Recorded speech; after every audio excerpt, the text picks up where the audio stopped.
out there. Roger Impressive. Jehan going great on the other side, though. Quentin first to the second side. Look at Roger about 3 drivers behind Quentin as he moves around to the second side of his block. Now, Roger did a little bit of extra work on a narrower cut on the first side. He's going wider on the second side here. Quentin looking like he's getting close to the edit on this one as he's coming through that center part of the block with a narrower front side cut. Roger is almost there. You can see it. He split it in 39.63. Quentin in a 40.15, taking a personal best.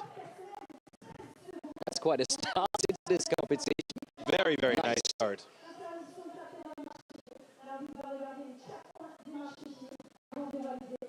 Of course, as always, we have to wait what our judges have to say. Okay. Both guys are good. So our judge on stage today, Radu Kasaku, gives us the thumbs up for both gentlemen.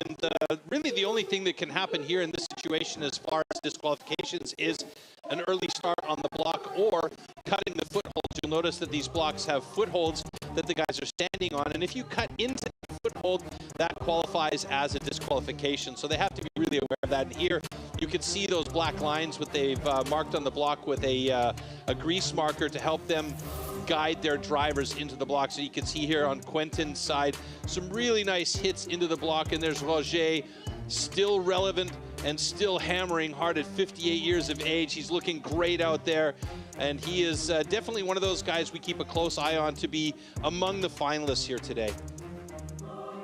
That's some great pictures that were getting delivered. you can hear the crowd going wild as well. I wonder who they support in the second heat between Florian Clos and Corentin Gaudin. I'm going to say Corentin Gaudin has a small fan club here right next to our studio location.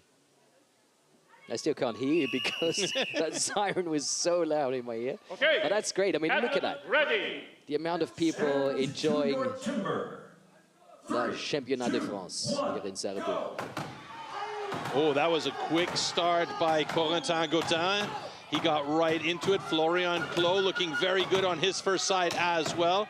You can see that's a bit of an open face. Some salad left in there for Corentin as he switches over to the second side ahead of Florian Clos. Florian Clos working a bit deeper on that first side to try and do less work on that front side as he now switches over to the front side of the block. Let's see if that works as his favor as he opens up that front side.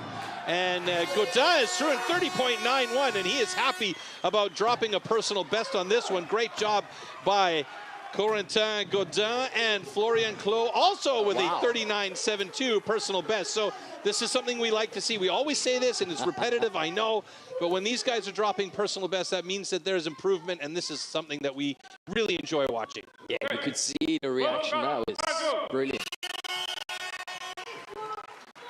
Oh, fantastic starts. Yeah, and Corentin, as he walked by the studio earlier on, he kind of looked in and gave us that, you know, fist I'm ready. He says he's ready. So he's going to be a guy that we're going to be keeping a close eye on here today as well. Oh, we definitely should. And like you said, to see a personal best on the screen, you know, that it gives you a special shine to the competition that these athletes keep improving and improving. And we saw that with the rookies as well earlier this day. So. Yeah, I mean, he came out of the rookie ranks where he got 5th place. He's now 30 years old, and he's been busy in the sport and maintaining his fitness level. So it could be interesting to see how Corentin Gaudin works today during the competition. He's obviously highly motivated. He's fit. Looks good, so keep an eye on him today and see if he can. By the way, also one of these judges. An Axeman's gathering.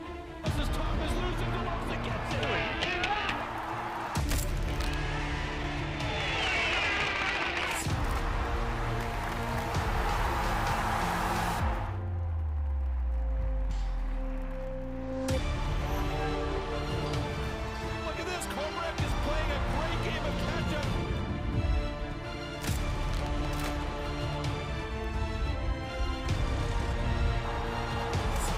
Oh my God! Matthew Cormac gets the world record.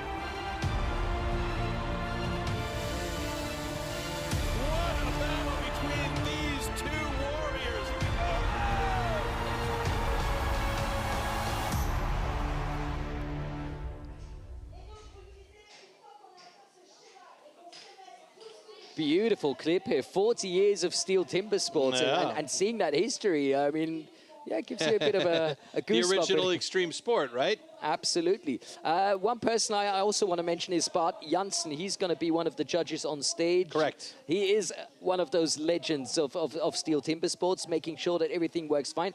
And we also have a video judge, and that's Noot van Leer, who will also take care of everything. And these guys are very happy about those judges being here, because we know everything is going to work out fine. We'll have, I don't know how many cameras, and Cyril Marchal and Elie Pagin, I hope I pronounced that correctly, are going to be in heat number 3. What about this heat? Any favorites from your side, Troy?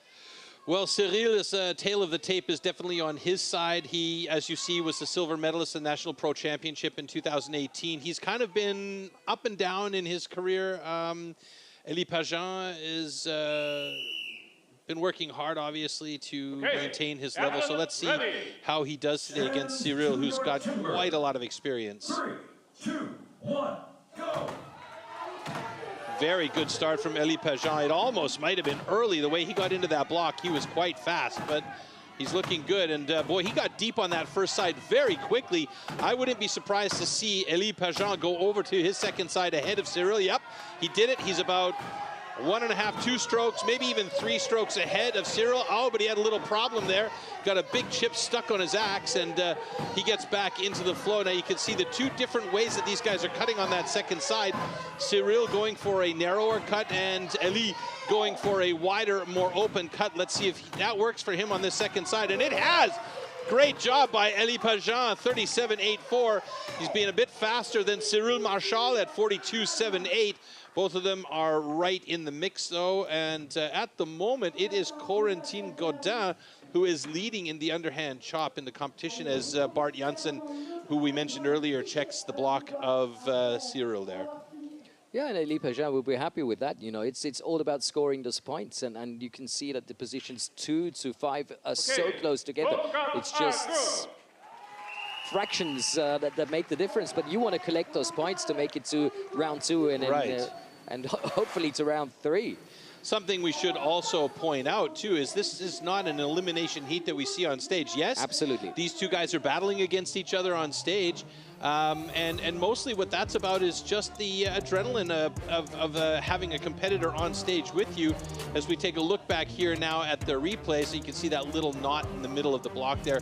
It was dead center in the block, so it shouldn't have really affected how these guys were hitting, but what a great job there by Elie Pagin. And here you see Cyril Marchal a little bit narrower on that second side, and it was a bit of a slower cut for him. And Elie Pagin, what a great job to get right there a little bit faster as our next heat comes up. Oh, look at Poisson. I love his pictures. Yeah. This guy is dangerous. Julien Meyer against Pierre-Louis Poisson. That's our heat number 4. Personal bests 30 and 35. So this could be one of those days where we see a new personal best. The daughter-in-law of Julien Meyer also competed in the women's competition earlier today, setting 2 national records, one in the underhand chop and one in the single buck. Sensational. Yes. So there's a little bit of pedigree in that family, I would say. I think you can definitely say that. Okay. There's PLP ready to go. Stand to your timber.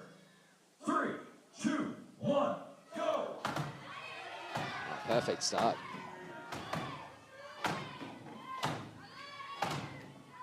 Now, if you pay close attention to Pierre-Louis Poisson, he is not bringing the axe up to a very high position, but he's very effective with how he cuts because he's a super efficient and accurate driver. So every time that axe goes in, he's going in on the same line. You can see on the walls of the cut line there, he's very, very clean. There's not very many big steps, and there you go. And that tells you exactly why. 28.68, a good time for Pierre with a personal best. Julien Meyer trying to get through there, struggling on that second side, and he's done it in 38.95 with a little bunny hop down. So these times really are very close together. I mean, between the first and the last position, there's only 13 seconds, which is, it sounds like a lot, but it really isn't. No. And like we said before, they need those points, you know, especially if it's as close as that. And yeah. Poisson, he's full of determination. Yeah, he's also got the personal best. fastest time so far with his personal best as well. So that puts him among at the top of the leaderboard as our team will get that stage cleaned up. So you can see here, both of them are using a very similar style as a bit of a shorter swing and, you know, trying to put as much of that hip and core power into their hits, you know. So there you see Pierre-Louis Poisson at the top of the leaderboard at the moment, taking away the full 12 points. There's still a few more heats to go, but yeah, he's leading us right now. Yeah, and 4 of 8 athletes with a personal best. Yep. That's what everybody hopes for, and you can see the crowd here, they're really enjoying themselves. We were a bit scared of rain coming in, but it hasn't rained so far. We can see a so bit far of so good, so yes. Fingers crossed. Daumen drücken, as they say in German, that we have no rain for the remainder of the competition here today, as we really want to give these guys the best opportunity. And something I learned a few years ago is very often when the wood is chopping well, it doesn't saw very well. So it's going to be interesting to see how that develops when we get into the sawing disciplines, because our next discipline after underhand chop is going to be the stock saw. So it's going to be a nice balance to see how this does play out with the wood today. But I was speaking with Alexander Maurice earlier. He was giving me a rundown on the different axe shapes and stuff, and he said the wood is chopping very, very nicely. So we'll definitely need to talk about that in detail later on. But for now, we can continue with the next heat, as I've been told. Or is that incorrect? Well, you tell me, Troy. You've got a better good view up there. I mean, yeah, you're looking through the TV screen. I can see the stage directly.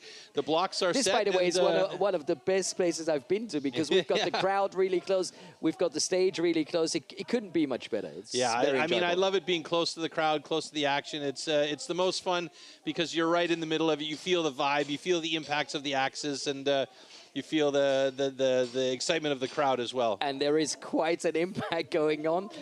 Look at these next 2 heats. That's, yeah, what I was really hoping for. Loac Vincent against Adrien Courteau. And later on, we've got, of course, Pierre Puberet and Alex coming up, Alexandre Maurice. Yep. He is the reigning champion against the former, I don't know how many times champion. So the next 2 heats, something really to look forward to. Now, Loic Vincent in this one is the up-and-comer. He's now been a pro for, I believe, 2 years coming out of the rookies. He is an exceptional talent. Adrien Courteau as well has been around the block, so he knows what needs to be done here. You can see there 2 years ago, he was the bronze medalist in the Pro Championship. So, you know, he absolutely has the skills, but Loic has been absolutely on fire the last couple of years. To your timber. 3, 2, 1, go. Now look at the pace that Adrien Courteau is using, yeah? He's very quick with the axe. He isn't bothering to choke up on that thing at all, or barely. And the thing that's really scary about him, look how accurate his drivers are. He's right on that sidewall every single time. 15 seconds on the first side, he switches over to the second side, about a half driver ahead of Loic Vincent. Loic Vincent going for some big power drivers. Adrien Courteau looking very good though, and wow! Second side for Loic Vincent, personal best, 27.68. And Adrien Courteau, they stopped his time a little bit prematurely, but it looks like he's got a 30.60 and also a personal best for him, so great job. So, but that's going to be interesting, and that's where our judges come back in. If the clock doesn't stop or stops too early, they will make sure to tell us the correct time, and it seems to be 30. There we go. So 3.52. Yeah. What they use here is it's called the double indemnity system. So they have 4 people out in front, 2 for each stand, with stop timers in their hands. And so what happens is when they see that block split, they push the button. And sometimes somebody will push the button prematurely, and what happens there is they go to our competition control center, and that's looked at with a little bit more of an accurate timer and high-speed camera system is what you're seeing here, as well as one of our cameras in that position, and they can see when the block actually split, and they readjust the time. So more often than not, you'll see the times adjusted down, but in this case, the time was adjusted up, so Adrien Courteau ended up with a 33 instead of a 30. So thank you very much to our video judge, Nout van Leeuw, who's in charge of all those cameras. And now, Pierre Pubaret against Alex Maurice. Oh, Troy, that's the one I've been waiting for. Yeah, this was the battle last year between these two guys. Which one of these two would represent France at the World Championships and gain the most possible points in the European rankings? Last year, it was Alex Maurice, and Alex, he actually grinds his own axes and creates and grinds the axes for many European athletes as well. Ready. Stand to your timber.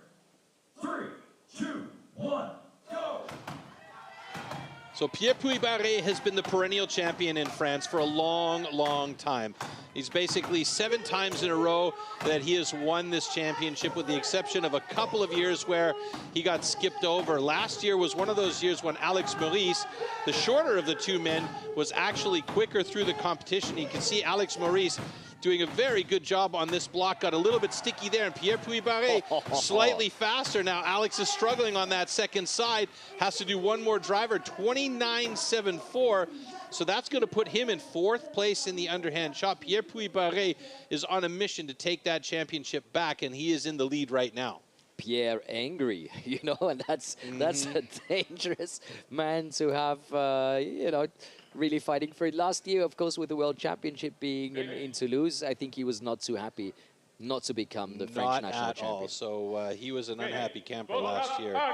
And like you say, an angry Pierre Pubaret is not an athlete that you want to compete against, because he is going to be putting a lot of hate into those blocks, as it were.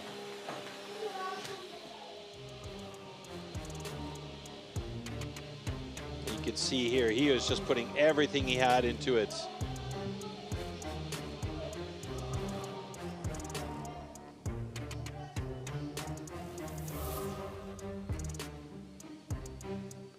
Yeah, and it was a sticky axe for Alex Maurice on that end there.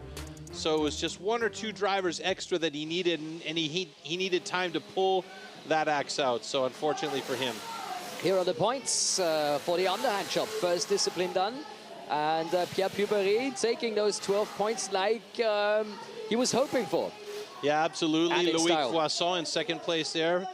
Pierre-Louis Poisson in 3rd place. He had the lead for a short while, and Alexander Maurice in the top 4 positions. So, I mean, these guys are still really in the mix here, but we're very, very early in the competition as well. Yeah, but still, I always believe if you have a good start, it just gives you that extra drive for and that self-conscience, you know, to go into the next discipline. Talking about the next discipline, it's stock saw, Troy. That is one of those chainsaws that you can buy in a shop. Yeah, we don't have the stock saw here in studio. Normally we have one to show you, but we've got the video. Let's check out the tool and discipline for stock saw.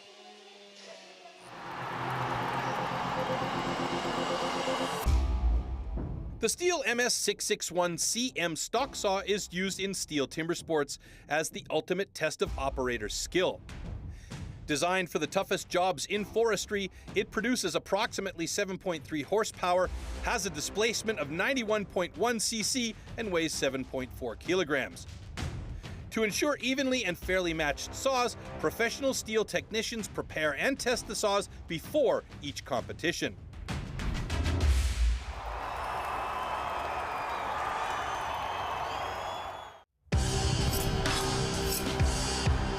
Stock saw. After the starting shot, the contestants have to cut 2 wooden discs, so-called cookies, within a 10-centimeter mark. 1 downward and 1 upward. The attempt is only valid when both discs have been cut off completely and within the marks.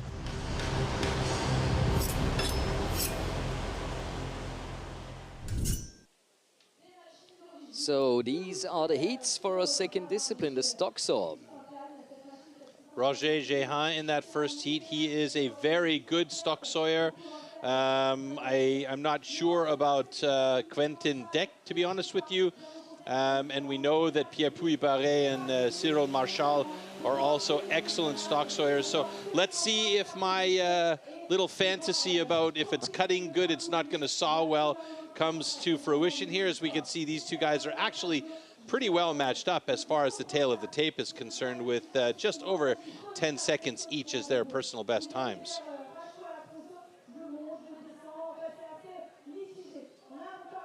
We should point out the stock saw world record is 8:51. It's been held since 2021 by Ole Magnus Suljeberget from Norway. We were there live when he did that. Yes. That was quite a surprise for everyone. And since 2021, that's impressive, yeah. Athletes, ready. Stand to your timber. 3, 2, 1, go. Oh, very nice start by Quentin Deck. He got right in there quick, but Roger Géhin, as I said, he's got such a good feel for that machine. Oh my goodness, do we have a new world record? No way! That's going to have to be confirmed. But if that is in fact the case, Roger Géhin has just taken the world record away from Ole Magnus Suljeberget. We just talked about it. We just talked about that. It. Unbelievable. And Roger Géhin with a fantastic cut. Let's see if this actually stands up. I can't believe it. What is going on? Oh, my word. What an incredible cut. Let's not talk about your theory if you with the wood. I think that one's thrown out the window here. Okay, both Scots are good. And we do have, let me just wait where the graphics come up here. I do believe that Roger Géhin has just done it. He's done it. 7.88 is Even the new world record. Thought. And that's what we were talking about earlier. The Competition Control Center gets hold of it. They check the start and the finish, and he gained some time on that one even. So 7.88 is your new world record, held by Frenchman Roger Géhin. Let's look at this again. Oh, beautiful start. This is a great start here as well by Quentin Deck. He got in there fast. I don't know if you can hear it at home, but the crowd here going wild for the world record. Yeah. And I mean, two beautifully thin cookies. That second one was paper thin. His transition was absolutely on point. Fantastic world record by Roger Géhin. Great job. Sensational. Let's watch this one more time. You can see that first cookie, thin to win is the way they call it. Watch what happens when he gets to the bottom of the cut here. Barely any swing on the transition, and that upcut is paper thin. You could fold that in half if you needed to. Look at that. Just amazing. With 58 years of age. Yes. Getting that world record. Oh, that was perfect. Absolutely fantastic. All right. Onwards and upwards, folks. Wow. Imagine walking in now in heat number 2. Is that no pressure? Wow. Oh, man. All right, the next heat, Florian Clos, Elie Pagin. I mean, weirder things have happened. I don't know. Are we going to get another world record at some point during the day? That's going to be a tough one to beat, though. It's the old record stood since 2021. I'm super impressed. That was just...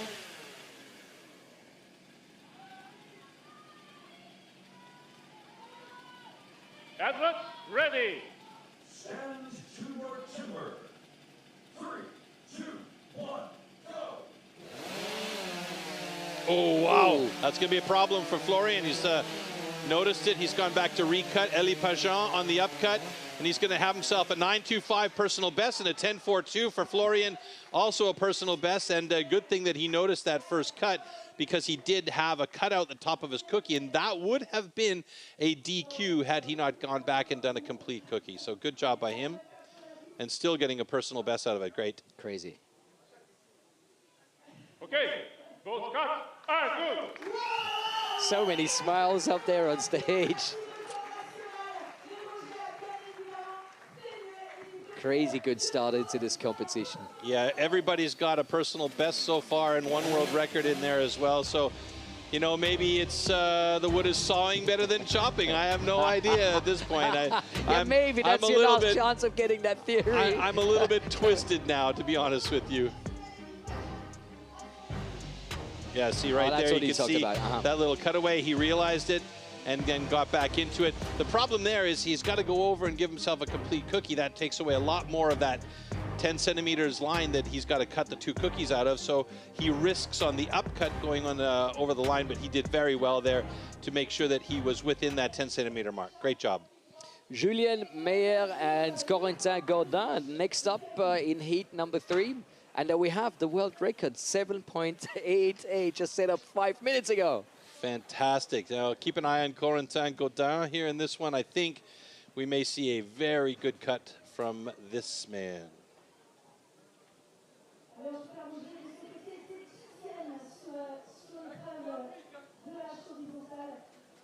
Can you hear me?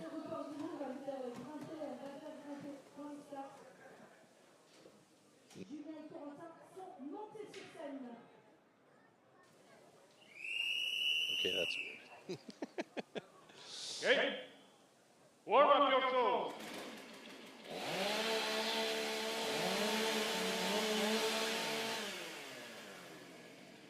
Corentin didn't want the audience seeing him warm up his saw. Okay. Athletes, ready. Stands to your timber. 3, 2, 1, go. Nice even start by both gentlemen. Nice transition by Corentin. He's on the upcut. Not a world record, but that's going to be a great personal best for him. 9.45. Julien Meyer with a 9.71. Very, very nice cuts. That puts Corentin Gaudin in 3rd place in the stock saw, and in the overall standings, he's in number 1 at the moment. So he is definitely in the mix today. And we can hear the horn to our left outside the studio here. That's the fan club of Corentin Gaudin. They are in force. It looks like everybody's been practicing the stock saw. That's... It's one of the easiest ones to practice, but one of the hardest ones to get good at, because it's really about knowing the machine. You have to feel the vibrations. You have to hear the motor. Even when you're wearing the headset, you've got to be able to know when you're pushing or pulling too hard on that chain to see that it's cutting cleanly and efficiently and not bogging down the motor. Very nice second cookie there from Julien Meyer. Oh. So here's a couple of guys that know what they're doing with the stock saw in hand. Pierre-Louis Poisson especially. It's not really reflected in his times for either of these guys, actually. So it'll be interesting to see how they come out of this one. And I just love the pictures. Yeah, so serial. What is it that the Joker said? Why so serious? Yep. Heat number 4. I say this quite often about Pierre Puy-Barré because he comes on stage, he's a big man, he's got broad shoulders, a wide back, you know. Yeah, he's kind of always got that mean, serious face on, and then you see him backstage and he's got that twinkle in his eye, you know. Super a little nice bit of a joke there. yeah. Super, super nice guy, yeah.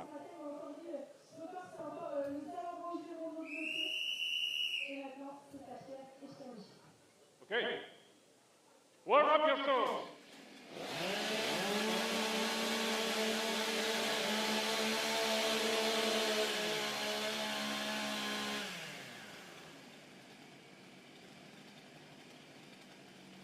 Something really important here, too, is that...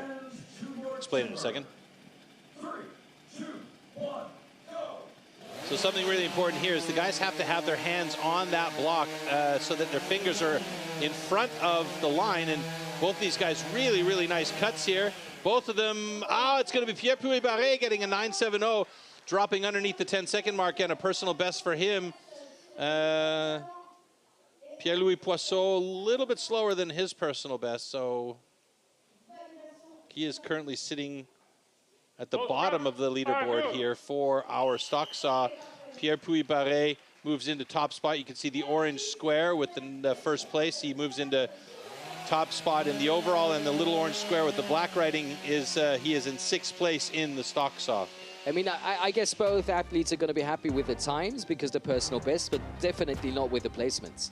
Did they adjust his Pierre-Louis Poisson? They did adjust it, didn't they? So yeah, but he's still in 8th position so far after 4 heats, so he's not going to be happy about that. And with Pierre Puberet in 6th, that's not the amount of points that he was wishing for, but we know this is one of the disciplines where he doesn't collect too many points compared to especially the axe disciplines. But time to find out what Alex Maurice can do in Heat 5 and maybe move ahead. We'll see. We'll see.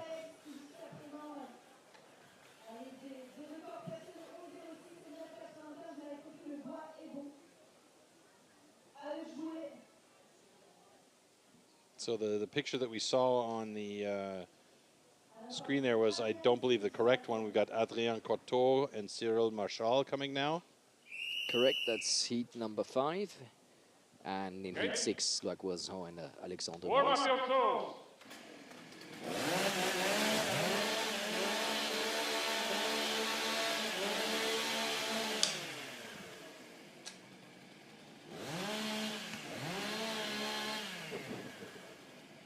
Athletes ready. Stand to your timber. 3, 2, 1, go. Okay, both getting into that wood really quickly. Courteau with a nice cut. Cyril Marchal, oh, he's got a problem on the upcut. I hope he saw that because he's got a cutout, so he's going to have to go back and cut again. He didn't see it. Adrien Courteau with a 9.36 personal best, and Cyril Marchal had to go back and be very careful with that third cookie to get it on the deck. Hopefully, he didn't cut over the line, and he's got 2 cookies that are complete. That's what our judge, Radu Kasugu, is looking at right now. That was great camera work again. You could see his facial expressions saying it all. Both cuts are good. Oh, well done. Yeah, 14.74. So Cyril, who had a really nice start to the cut, is not going to be happy with that because, I mean, his personal best is an 11.24. So he's way off the pace there. Let's take a look back. You can see it on the first cut here. Or maybe it's the second cut on the upcut.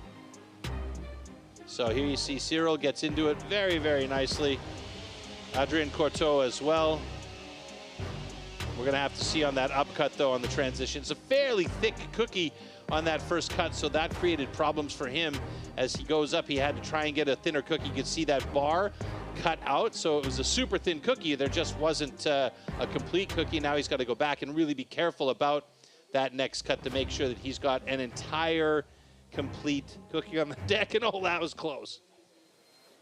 So this is the heat we've been talking about before. Loic Voisin against Alex Maurice. And that's a great chance for Alex to get back some points on Pierre Puberet. It's a good opportunity for him, and we know that he's a very good stock sawyer. It's not his favorite discipline, but he is good at it. And then you can see the grease pen in Loic Voisin's hand as he marks his start point, and he'll mark his finish point as well. So it's interesting how they do it at the top, so they don't bother thinking about where the saw bar is when they do their transition. They look at that top point and just make sure their fingers are lined up with it. Or is it like riding a motorbike? You look where you're going. Yeah, hopefully. You don't want to look at your front tire when you're doing 100 kilometers down the road, right? Yeah.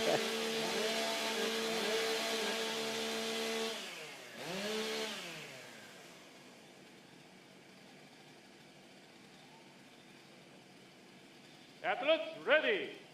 Stand to your timber. 3, 2, 1, go.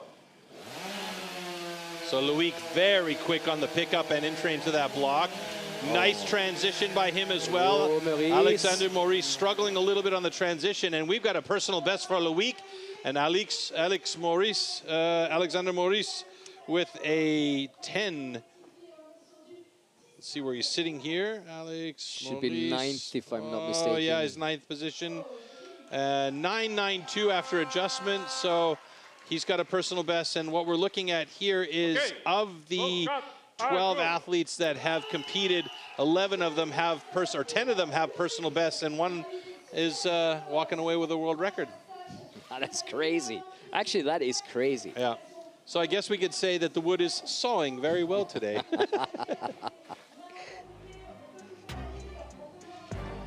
So you can see Loic Voisin was very quick on the entry into the block, and his transition was beautiful. Alex Maurice, he got in there quickly, but it was a bit of a chunky start. You could see how wide that first cookie is, and the upcut, he was trying to find his pace, but it just wasn't there. Now that second cookie from Alex was beautiful and thin. That first cookie was so thick, it took a lot more time to cut through that material and get down to the bottom of the block. So that's discipline number 2 with the points. And of course, we're going to have the overall points of the 2 disciplines as well. But a world record here, that is something we actually were not expecting. But we like it even more now that this has happened, especially to this wonderful athletes. And in the overall standings, we have a bit of a surprise with Vincent up front. And you can hear the crowd reacting to seeing this. Pupari in second, Godin in third with the same amount of points as Courtois. Of course, if we have like now 3 athletes with the same amount of points, it's the time, Troy, that counts, the fastest time, It's the times that count. Yes, that's absolutely correct. So Loïc Vincent takes over the top spot. You could still hear the crowd in the audience out there going bananas for him. So that's a great job. I think that he's kind of a local boy, and they really like him. And if he's not a local boy, he brought his fan club with him. So that's fantastic. Great job. So we are now through 2 disciplines, and we already saw a little bit of shucking and jiving in the rankings. Now we're going to check out our 3rd discipline in this first round. And this is what counts to see which 8 athletes will move on to the 2nd round. The next discipline coming up is the standing block chop, a very difficult discipline to get good at. Let's take a look at this discipline here and the explanation. Standing block chop. At the standing block chop, the felling of a tree with an axe is simulated. A vertically positioned wooden block with a diameter of 30 centimeters has to be cut through both sides. A powerful and precise swing with the axe is the premise of a good result.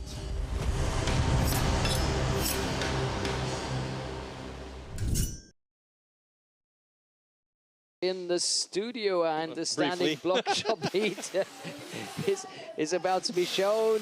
Here we have Quentin Deck against Roger Gahin.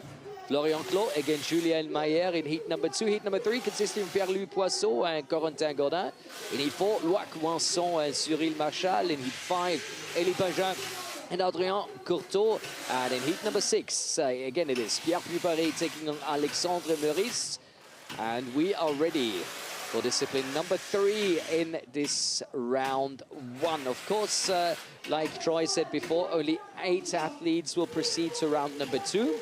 And into rounds number 3, the hot cell, we only have 6 athletes. So this is a big one now. Now this is an important discipline here, the standing block chop, because the guys that are kind of on the bubble in those, 6, 7, 8, 9, 10 positions. Kind of in the bubble? Kind of on the bubble, yeah. Okay, I mean, they want to make sure that they really get good times here. They have to kind of keep in mind what kind of points they already have and how many points they require in order to make sure they're among the top 8 and moving on to that next round. So it's an important one. It's a little bit of a tactic situation here for some of these guys. The guys are in the top 5, 6 positions. They don't really need to worry about it. It's not like they're going to sit on their laurels and go, okay, I'm done. Maybe not. But no, it's unlikely, right? I just want to add what you said in the beginning. It's like the heat, it's competing 1 against 1, but it's also having those times in mind, where am I going to end up? How can I collect the most points? And it's not just enough maybe to beat your opponent, but to get a better time than the next heat that might be coming up. And it's a lot of thoughts that might block you. I mean, no pressure, but might also push 1 or 2 of these athletes like we've seen in the past years. Right, it's interesting because a lot of these guys have training partners or trainers, and they'll go and meet them in the back, and they'll talk through what's happened so far in the heats, and they'll be like, okay, the trainer says, oh, you need 10 points, and, then they have to... exactly they like have that, to know, they have to know that, they need to get to a certain level of speed on those blocks. So, there's a little bit of thought process in it as well when they come out. How do I have to do this in order to save some energy? Because it's not to be underestimated in STIHL Timbersports that you can take a risk, which might cost you some vital time. But if everything works out perfectly fine, well, you're going to be on top. And that's what these guys are hoping for. In Heat 1, as we mentioned before, Quentin Deck and Roger Guérin, a man who is a world record holder, by He's the a way. world record. Is he going to get another world record? I mean, we might be on a roll today. Okay, who knows, right? If he gets another world record today, there's something going on here. Huh? We're going to have to do some tests. This is a interesting discipline because you have to really have your targeting and your angles just optimized here with these axes. If you have an angle just incorrectly, you're going in straight, you're not cutting the wood efficiently. If your angle is too sharp, then you know you're skipping off the block. Here we go.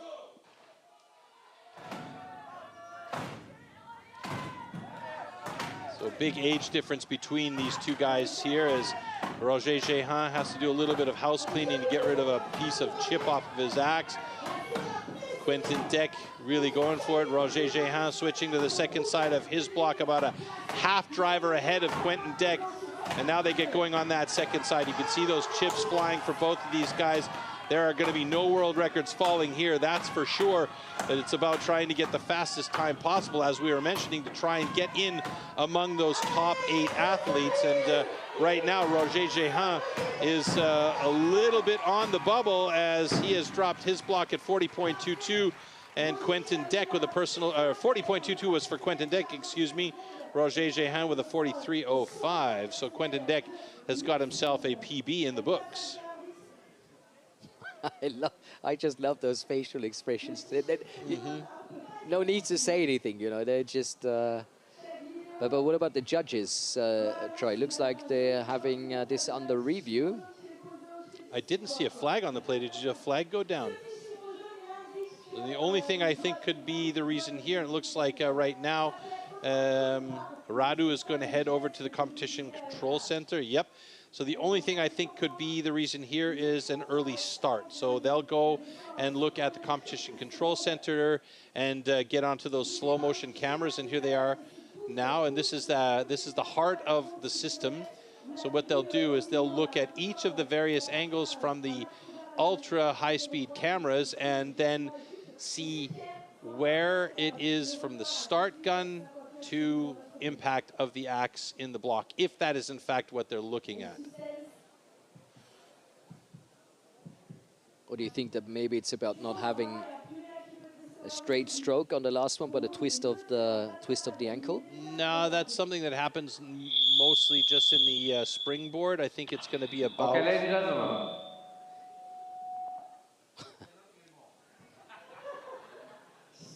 Bit of entertainment there on stage. Bart's always good for a laugh or two. What I was going to say, I think it's mostly about an early start, but we'll see. The response has to come from our judging crew here, and Bart's obviously stepped back and is going to let Radu take care of it here. Okay, we perform a video check. It is a wrenching here, the last one. Oh, you're absolutely correct, Floaty. It was wrenching. Good eye. But wow. I didn't hope they were going to go for it, but it looked like he was not sure himself, Roger. Yeah, I mean, sometimes when you're in the heat of the moment and, you know, you want to pull the axe out and you just give it a little twist, and that can cause the top block to break off prematurely, and that's what they actually call wrenching. That's something that we see more often than not in the, as I mentioned, in the springboard. It's not something that's very often called. In fact, it's incredibly rare that you see wrenching called in the standing block chop. But you could see Roger was getting a couple of sticky ones. Yeah, it was right there. He was just trying to release his axe and wrenched a little bit too much, and it came off not with a cut, but with a twist of the axe. So that's where the problem was well, from. That's a bit unlucky too, because I'm 100% sure you didn't do that on purpose, but that's the rules. And here is heat number 2. Florian Clos looks like he might have ridden in on his Harley to come to this event here. At least from the pictures that we saw earlier. Maybe he has. Switched his leathers in his cut with the logo on the back for a Timbersports t-shirt. Okay. Great personal best time from Julian Meyer, by the way, 34.38. So, wow. Florian Clos has got a little bit of work cut out for him here to try and get that points. Looking very good, though, Florian is. Oh, speed. Obviously, he's been working on this. You can see there, that's a really nice example of some steppy cuts on the initial drivers there. He goes in short on a couple of them. So, you know, those steppy cuts means he's cutting new material every single time. He's not going through his original cut. So that's a little bit of inaccuracy there. And I think we might see Florian Clos get himself that personal best here today, going up against Julian Meyer. 100% sure. Yep, he's got it. There you go. Wow. With a bullet, he cut his personal best time more or less in half. Fantastic. Great job. Wow. Julian Meyer with a 37.87, and great job by Florian Clos to get a nice time. Best time so far, actually. Yeah. That's tremendous. All right, good. Wow. 1.12 used to be his old personal best, and now he's down to 35.58. Yeah, I mean, that's fantastic. That's cutting your time in half, literally.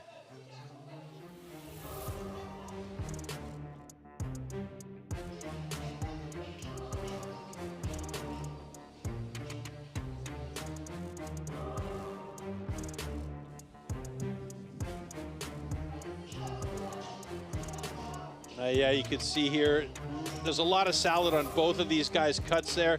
And what I refer to as salad is like those really chunky lines on the inside chop lines of the block. So efficient cutting is when you cut in on that same line every time, and you're just removing material off that same line, so you're not cutting new material every single time, and that's where that steppiness comes from.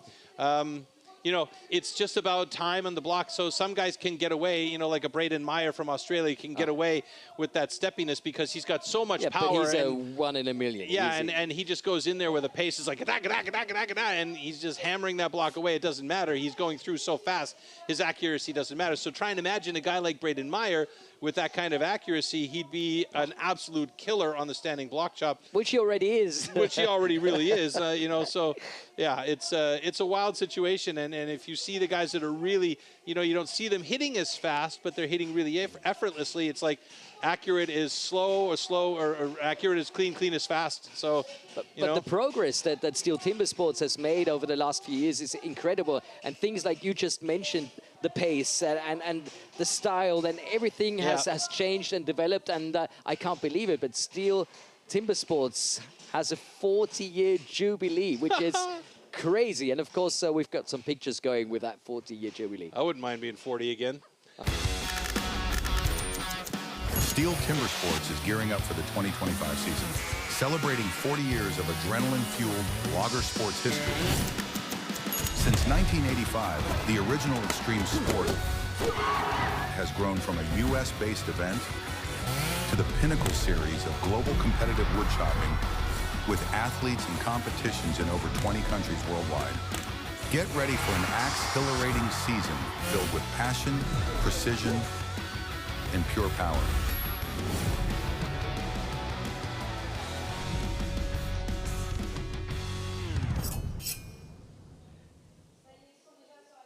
How does it feel to see those pictures? I mean, you've been there from the start. Oh.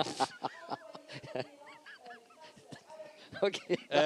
No, I mean, it's amazing. I mean, 40 years of timber sports, and you see some of those older pictures, the guys in their wife beater shirts and, Love it. you know, their crazy hair. And now we're coming to a point in the sport where it's really reached a professional level. I mean, it's always been high adrenaline fueled professional sport, but you can see the training, the way the guys are taking the sport preparation seriously, how they get ready for the events, the different warm-ups they do prior. I mean, and just the amount of cameras following the competition and giving everyone the opportunity to take a closer look at everything that's happened. Yeah, exactly. And while we're talking, the next heat has already started. So I'm getting too excited here. I'm sorry. I was going to say, a smoke and a beer before your heat doesn't really cut it anymore, you know? All right, so Pierre-Louis Poisson up against Corentin Godin, who is moved over to the second side of his block already, looking very good on that second side. Pierre-Louis Poisson, I believe, might have been on his second side a little bit before Corentin Godin, and Poisson's got it in 26.78, his personal best. Now, Corentin's personal best is a 36.19. Will he be able to get there? Oh my goodness, it's not going to happen today, unfortunately, because of one little bit of thread holding that block in place, but he is close to his personal best, so that stays consistent for him, and that's a good job.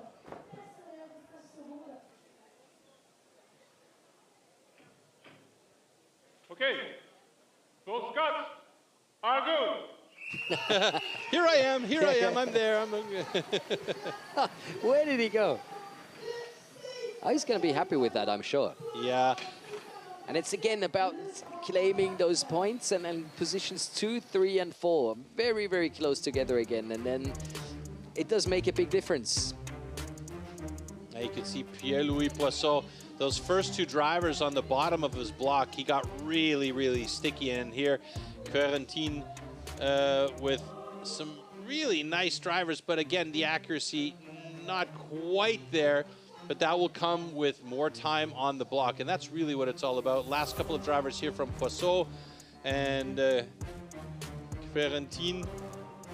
He just one extra driver needed, unfortunately, in that case. And had he been one driver less, he probably would have had a personal best by maybe a half second. It's getting loud again. This crowd here, they're having a great time. Look at that. Perfect. Somebody's got themselves a train horn in the audience for Loic.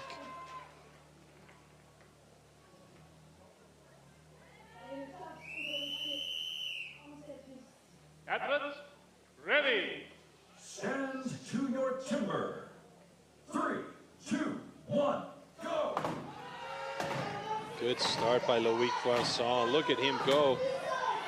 Now, he has, on occasion, anchored the French team in this discipline, and you can see he is accurate in his drivers and quick to that second side. You can see how smooth the sides are on that first side when he was cutting through, and he's going to be quick through this block by the looks of it.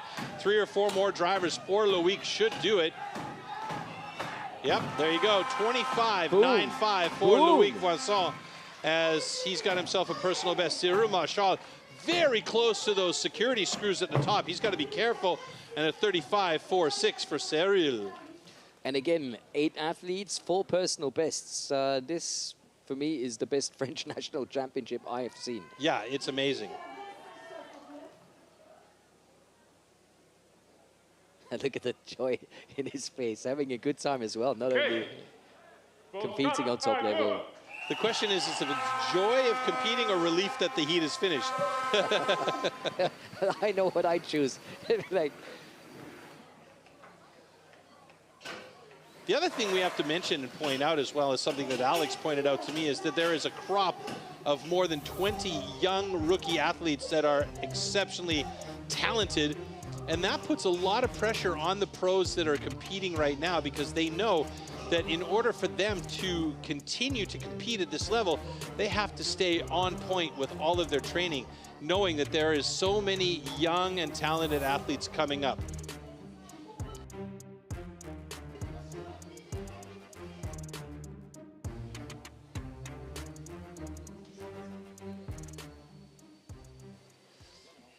so here we have the results so far, because that's only 4 heats, and of course we have 6 heats, but it's looking really good for Vincent with a time of 25.69.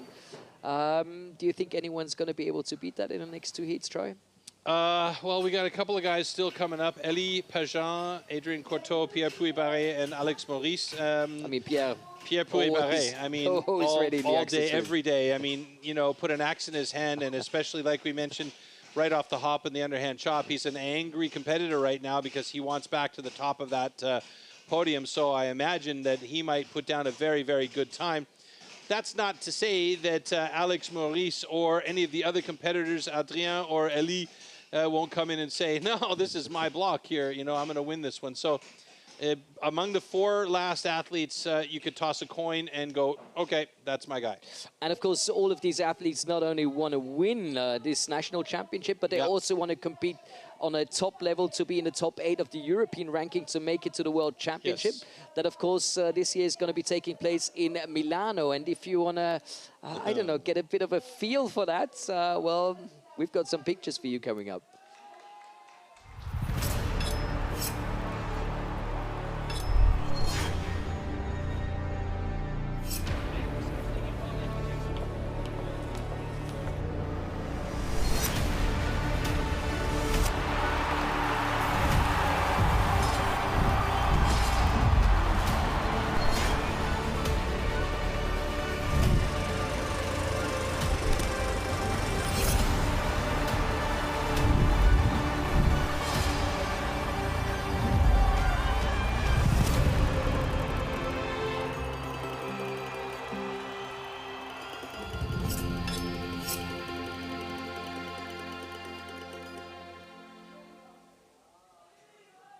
Make sure to put that in your calendar. Heck yes. Don't want to miss out on that.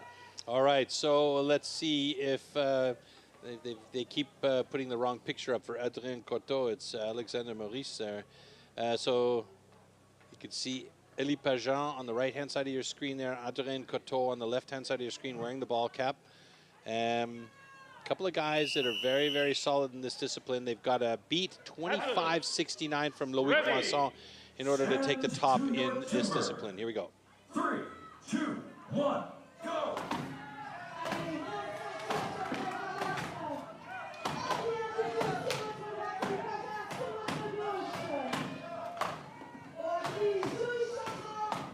Coteau onto that second side very quickly. Elie Pageant taking his time to get over to that second side, and Adrien Coteau working hard to try and get through that in under 25 seconds. I don't think it's going to happen in this case. He's got a big split in the log that's causing him problems, and it's 26.92. Elie Pageant rounding out the 30-second mark and heading towards 35 here as he might get close to it. He's trying to get through there. He left a little bit too much material on the first side. No way! Maybe shortcutting it a little bit, and he is in some trouble now. That's as he is trying not the too situation hard. you want to be in. That's horrible. Absolutely not the situation you want to be in. So you can see he left a lot of material on that first side. Might have thought about going a bit deeper on that first side and then cutting through shorter on the second side. So Loic Vincent still holding on to that top position in the standing block chop. He doesn't even want to move to the center. Okay. He's, Those cuts are good. oh, that's probably the worst thing that can happen to you in a competition like this. You can see Almost there, You yeah. can see the results at the end of the tunnel, but the tunnel's just a little bit foggier than usual, and you can see that big split in the log from in the block from Adrien Coteau. What happens there is that second half of the block starts to move away from the axe at each driver, so the power of the drivers is not going into the block, it's being absorbed by the block. We maybe get a view of that on that second side when Adrien moves around. You can see him getting off to that second side quickly as he checks his foot position, and right here one of these drivers splits that block, and then you can see the actual block start to move away from his axe on each hit. So yeah, okay, we're not going to get to see it, unfortunately. Oh, there it is. Yeah, and you can see each time it moves away from him. And, yeah, that probably cut away a bit more time than he wanted on that one. And unfortunately for Elie Pageant, that was also a bit of a rough cut. Okay, here's an interesting heat. Oh, yes. Pierre Puy-Barré against Alex Maurice. It is the last heat in this first round. And Loic Vincent leading at the moment, not only in this discipline, but in the overall standings. And it's going to be interesting to find out if one of these two athletes can make a difference. I mean, with 18 seconds and change as his personal best, Pierre Puy-Barré definitely has the pedigree on this discipline. Alexander Maurice maybe switched an axe here because of the underhand chop and has decided to go with a different one. He told me that he's almost exclusively cutting with the chisel axe. Oh, my word. Oh, look at these guys. They're in sync with each other almost, hey? A little bit of a sticky axe there for Alex Maurice as he switches down to the second side, right with Pierre Puy-Barré, who's also on the second side. These are evenly matched up drivers right now. Alex Maurice, He went for a bit of a, oh my goodness, Pierre Puy-Barré with the fastest time of 21:21. That puts him atop the leaderboard here, and Alex Maurice with a 26:70 sits in 5th place in the standing block chop. So that means Pierre Puy-Barré will move into 2nd place in the overall, with Loïc Vincent in 1st place holding down that top spot as they will move on to the 2nd round. Of course, Alex will also make it to the 2nd round, but only as 5th, which is a bit of a surprise, if you ask me. Yeah, I mean, coming out of the 1st round, it's about making sure you get to that 2nd round, and then making sure in that 2nd round that you're among the top 6 that can go to the hot saw. Now, the hot saw is going to be an interesting animal if Loïc Vincent can get there, because he's never been very strong in the hot saw. That's always been a discipline that's sort of been his bailiwick, you know? Oh, but again, that's some great pictures that we're getting delivered from our camera crew. Yes. And Alex is always so focused.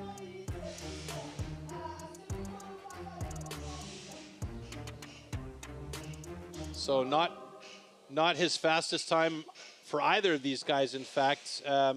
So, you know, we're seeing good times, but not the fastest times. And in standing block chop, Pierre Puy-Barré just ahead of Loïc Vincent, but by virtue of some really steady competition throughout the day so far in the first 3 disciplines, Loïc Vincent is going to hold on to the top spot in the overall standings, and we'll see how this is affected after this discipline here when the overall standings come up. Oh, look at the crowd react to Vincent being in the lead. Yes. Wow. Yeah, there's a great emotion here in Sarrebourg, and that's what everybody loves. The athletes love it, we love it, and of course the crowd is enjoying it so much. And it's going to be a tight one. Just 4 points between position 1 and 2, and then another 4 points between position 2 and 3. So still everything and anything is possible, but from taking a closer look at the last national competitions, Puy-Barré used to race away. Now he's like in 2nd position, kind of maybe even more dangerous like this, or? I think so, in fact. I mean, Puy-Barré is not a dumb competitor. He's very tactical as well. So he can be in 3rd or 4th position at this point, and he knows what he has to do. And coming up in the next discipline, it is the single buck, and he is exceptional at the single buck. So here is an opportunity for him to pull away a little bit, like you were saying. And more points in round number 2 as well. And more points as well, because in the 2nd round, it's going to be 16 points as opposed to 12 points. And then as we go into the 3rd round, it's 18 points for those top spots. So, you know, it's still all to play for, as they say in the UK. But right now, among the top 8 guys, it's like throw a dart into the wall and see who's going to be atop that podium at the end of the day. It's anybody's guess. Shall we take a closer look at this very special instrument? My favorite one. Misery whip. The misery whip.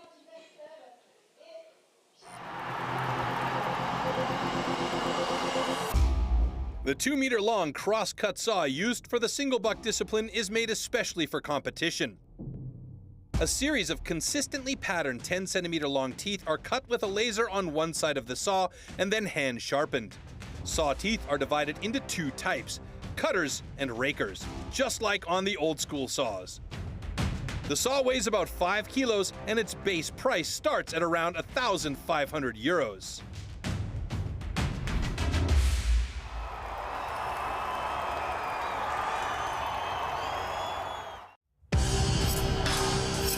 Single buck. The single buck is a one-man saw about 2 meters long. With this, the athletes have to cut off a complete disc of a 46-centimeter thick wooden block. The perfect interplay between rhythm and strength is the key to success.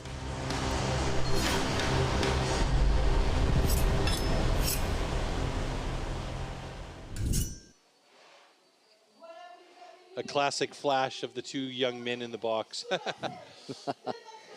So that's our 4 heats. Julien Meyer against Elie Pagin in heat number 1, Corentin Gaudin and Alexandre Maurice, heat number 2. Heat number 3 consisting of Pierre-Louis Poisson and Adrien Cortot. And in heat 4, we're going to see Pierre Puy-Barré and Loïc Vincent. So heat number 1, misery whip. But what do the athletes need to take a closer look at? How do you prepare, and what do you do if that horrible, horrible saw gets stuck? Because I've seen that so many times, Troy. It is a dastardly tool, let's put it that way.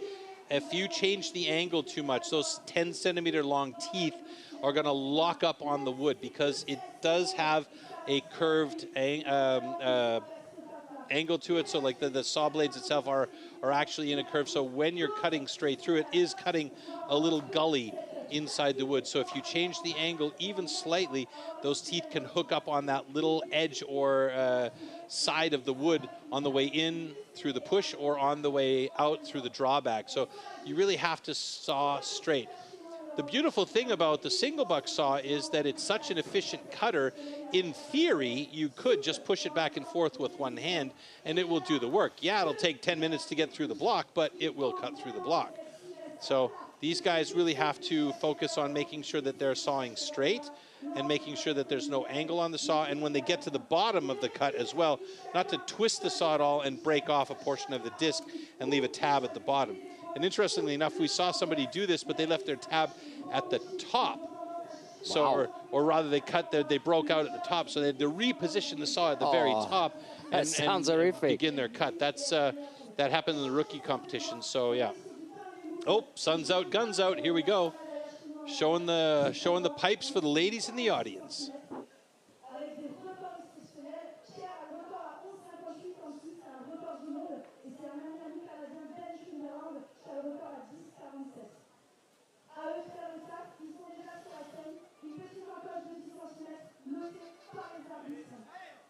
Technique is also a really big aspect of this, and time on the saw, repetitive training. It's basically what it boils down to. Here we go. Ready. Stand to your timber. 3, 2, 1, go! Julian Meyer with a really nice start. And you can see the difference in the technique between these two guys. Julian Meyer went immediately in for the long, steady, flowing strokes. Elie Pageant, a little bit shorter on his strokes, but faster in the repetitiveness of the strokes. And both of them quite efficient to the bottom. 19.32 for Elie Pageant and a 21.73 for Julian Meyer. So you can see two very different styles here, but similar speed through the block. So this is, you know, telling you a lot about these particular instruments. I've been told you're quite talented in this discipline. So it's lies. It's all lies. So what is your technique? What is your tactics, Troy? You're fast saw, or you're slow and precise? I'm a panic sawyer. Okay. Okay, those cuts are good. That's all we want to hear. All right, Julian Meyer, 21.43, and Elie Pageant with a 19.03. So a good start to the competition. Elie Pageant with a nice time, and that's going to get him, for the moment, the 16 points. But we still do have 6 more talented athletes coming out here. And you can see just the difference in the styles between these two. Julian Meyer going for those long, steady strokes using the entire length of the saw. Very efficient cutting, and Elie Pageant, he was a little bit quicker. You know, a couple of times he had long strokes, but more often than not, he was using the middle 70% of the saw to cut through that block. Yeah, and of course now it's 16 points for the fastest athletes, 14 for the second best, 12 for the third best. That might also, you know, make a big difference. So you don't want to end up in third, but in second, or small details can make the big difference now. Yeah. So now coming up, we have Corentin Godin going up against Alex Maurice. Okay. Now, two different statures of men here. Corentin Godin is a tall guy. Alex Maurice is diminutive, yeah?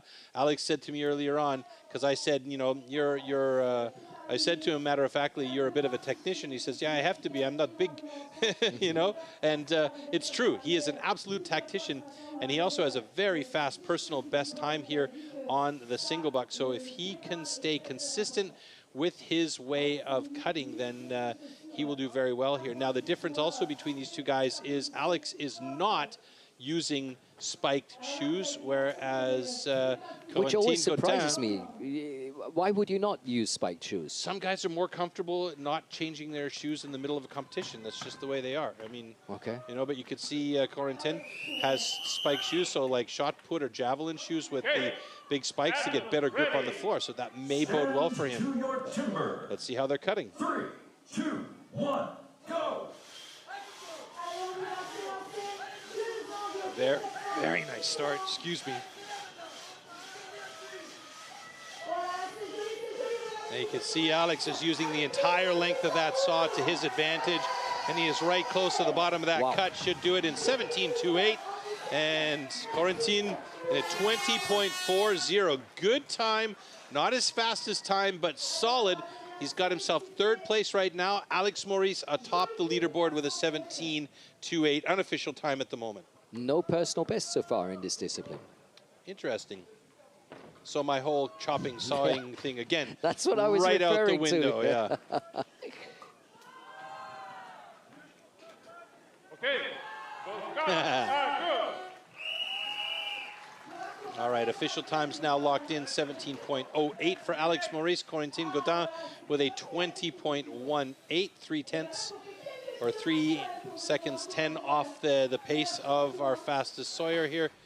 So now let's take a look back, and two different thicknesses off those starting cuts, right? You can see a very, very thin cookie for Corentin, a bit of a thicker one for Alex Maurice. And the difference here is the thicker the cookie at the front of the block, the safer you are, but the more drag there is on the saw. And you can see at the bottom of the cut here for Corentin, it started to angle towards the outside. So he got a bit lucky there that it didn't break out on him or angle out too thin at the bottom. So, you know, it was a good tactical choice on his part to have a thin cookie out there, but there is a risk to having that thin front side. So the world record at 10.47 in this discipline, that is quite impressive. Absolutely. So now Pierre-Louis Poisson and Adrien Courteau in a third heat. That world record, by the way, Canadian owns it. Ben Cumberland from 2023. 23, yeah. Yeah. Believe he got that at the World Championships in Stuttgart. What a machine, yeah.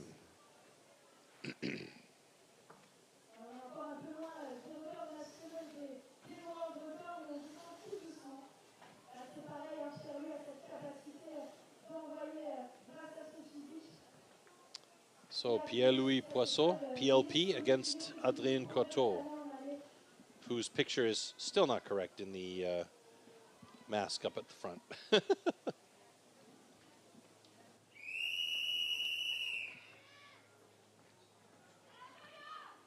Okay, athletes ready.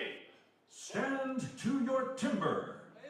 3, 2, 1, go!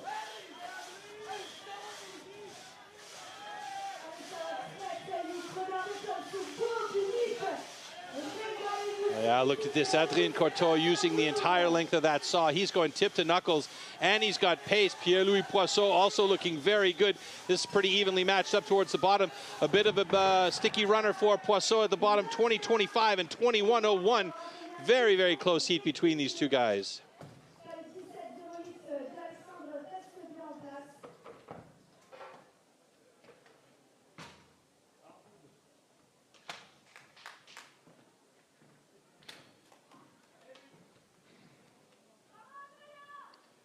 Okay, both guns are good.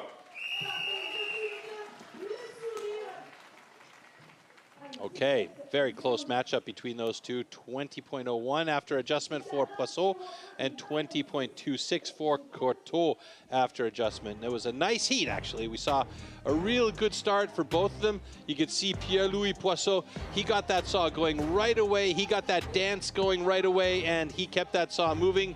Adrien Courteau struggled a little bit at the top of his cut, and it was Pierre-Louis Poisson who struggled a little bit at the bottom of his cut. So between the two of these guys, pretty evenly matched up there.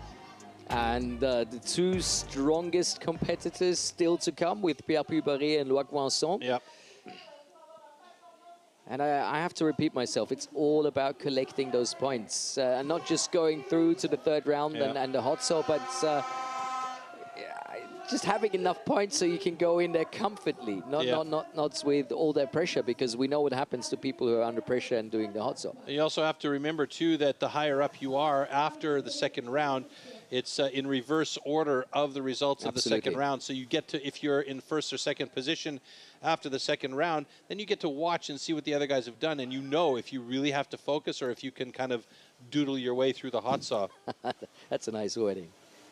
And there you can see those spiked shoes. Great view from our camera angle there for Loic. Now Loic's personal best is around 20 seconds, 20.14. Pierre Puy-Barré is an absolute master at this discipline at 11.58, not far off the world record, which currently sits at 10.47. 3, 2, 1, go! And right away you can see Pierre Puy-Barré getting into it with a super smooth flow. Loic Poisson going for a little bit more pace on his cuts. Pierre Puy-Barré getting to the bottom of that one. Oh my goodness, and there's that tab we talked about, 14.77 for Pierre Puy-Barré. Loic Poisson has to reset the saw and cut through the bottom of that tab that he had the cutout on, or the broken cookie. He needs a complete cookie on the deck, and he's done it, but that cost him a lot of time, and that puts him at the bottom of the ranking list for single buck, and that is not going to bode well for his points coming towards this next round. And with this win, just like you predicted, Pierre Puy-Barré is back on top again. Yes.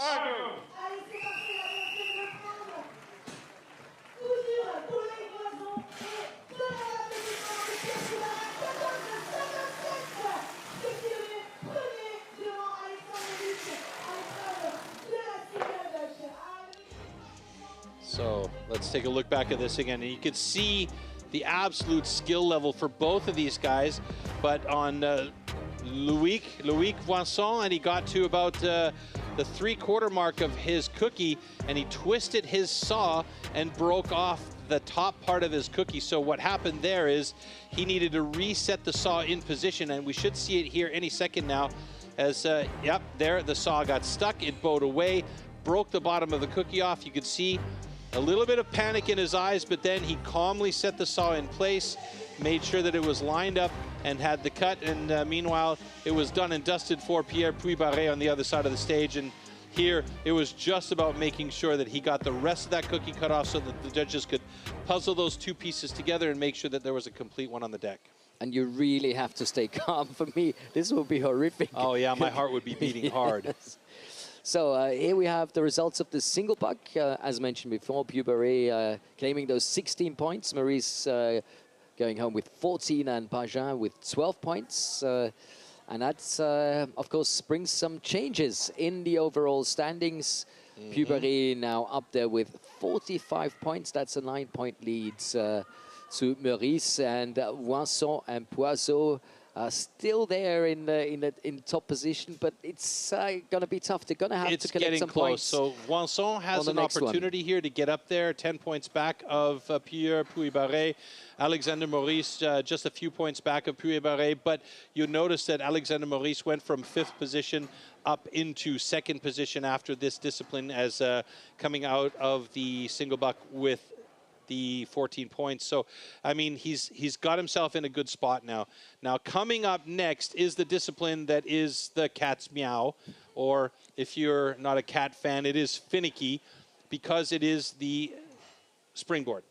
And boy, I tell you, this discipline is a mind bender if you really look at all that's happening. Before we get into that description, let's take a look at the tool and discipline for springboard.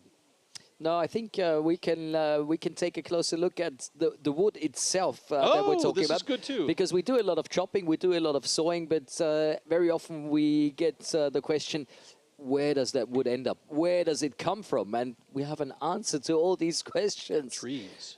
Yes, it's much more than just trees. Take a look. STIHL Timbersports is an international extreme sports competition series featuring 6 disciplines: 3 chopping and 3 sawing. We have a premier competition, we need premier wood.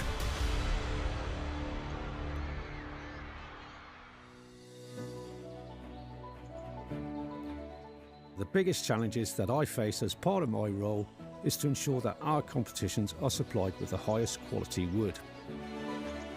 Each individual tree is examined for its conformation before processing. We need to make it fair for all athletes. So we are selecting different sections of the trees to use for each of our specific disciplines. Once the trees are felled, extracted and transported to our facilities, we measure, mark and then cut the wood into sized blocks. We then peel the blocks ready for competition.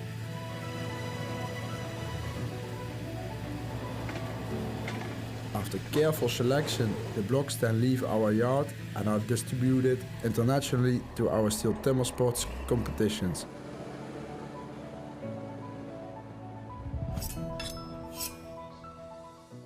So as you can see, the developments over the last 40 years has not only been one with athletes, with technology, but also the wood. Also the wood, yeah. I mean, we do have really fair competition wood. Same wood goes around the world for these competitions. And then, you know, a lot of people will say, well, isn't it kind of, you know, in our current state, don't we want to have, you know, the environment thought about a little bit? Should we make fake wood to cut or something like that, or digital wood or something like that? Well, no. I mean, we do a lot of things to make sure that this wood is managed and sustainably used up. And you see out here after the events, there's wood dust and chips and blocks everywhere. Well, it is used efficiently. Let's take a quick look at how we use this wood after the competition is done. We as STIHL TIMBERSPORTS pride ourselves that all wood is sustainably grown, harvested and recycled to minimise the overall amount of wood processed.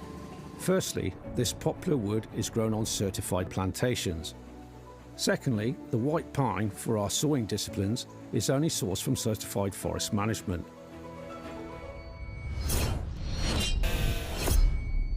After all our STIHL competitions, all the spent wood is collected and recycled right down to the wood chips and sawdust, which, for example, is converted into renewable energy in the form of wood pellets for biomass. We quest to find certified partners. This ensures that all newly planted trees are nurtured and managed, promoting maximum efficiency and sustainability for the future conservation of our valuable forests. Therefore, as you can see, with good harvesting practices and good management with silviculture, the ground is quickly replaced by new trees, or could even be used for arable for farmers and future rotations. Sustainability, that was the word we were looking for. That's the word. and now we have Bart Janssen with us, one of the judges. You've been with STIHL TIMBERSPORTS for quite some time. How would you see all the development? It's not talk about the athletes, but talking about the wood. Big differences. Oh, yeah, the wood. Yeah, I'm in it for 25 years. And the wood was the biggest topic ever, this timber sports. And I remember my first wood delivery in Munich. We had a lot of knots, and the athletes were running behind me with axes. So I did not feel really well. It's not a joke. It really happened in 2002. And I didn't feel well. And now we're learning. This year, we're pretty luxury. We have really good wood. You can see it. We have hundreds of records this year. It's amazing soft. We didn't see any knots. We can see in whole what was something in and was overgrown, but no knots, no big knots. And the sawing wood is extremely quick. We saw today a world record. I don't know why this happens. It was a really good cut from Roger Gerin today. We saw more this year. And we have a lot of questions in our head. Why this happens? Why because we want to have records every time, but it's not working like that. You cannot switch it on and switch it off. Based on what we've seen so far, do you predict as we head towards the World Championships that we might have more records, or maybe even a couple of world records at the World Championships? I know it's hard to say, yeah, for sure it's going to happen, but you know, what are your thoughts on that? My thoughts on that are pretty clear. In the sawing wood, I don't expect world records, not for stock saw, because it's indoor. We don't have enough air. Single buck is possible. Hot saw. We saw Nathan last week in USA with a new hot saw world record. When he's coming over, You never know. Anything is Because possible, he right, with tells this guy? that Poplar is quicker than White Point, so we will see. I hope he can do it. But first he has to be at the last round. But he is the world champion at the moment. So yeah, there's a chance. The chopping wood this year, yes, I expect world records. Okay. But so many details you have to think about. You said, okay, it's indoor, so it makes a big difference to being outdoor. It's like the humidity, the weather, the way that the trees have been grown. And I'm always surprised how much detail goes into a steel timber sports competition. It's unbelievable. I can talk hours about it. and athletes tell me, yeah, last year you said it was great wood, and this year say it again. I said, no, this year, 2025, is the best wood I know in the last 17, 18 years. Oh, seriously? Yes. Wow. All right, let's take a look really quickly at this world record from Rocher Jehan. And maybe, because I know how I saw it from my perspective, maybe from your perspective, being part of the wood management as well, you could tell us a little bit about how you saw the cuts go for Roger.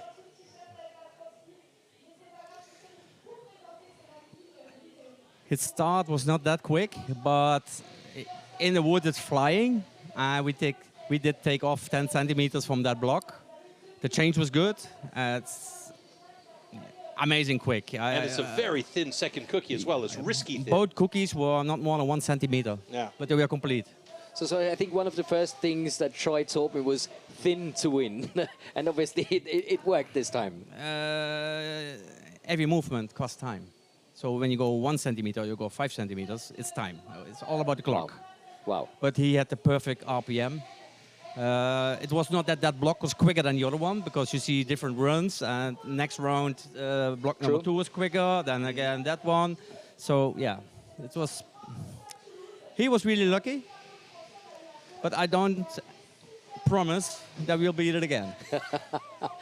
Well, 7 and change is a really tough world record, because the previous world record by Ole Magnus Suljeberget from Norway stood for a long time. 2021 was when he received that record or achieved that record, and now we've just broken it again in 2025. Are we going to have to wait another 4 years, you think, or tough call?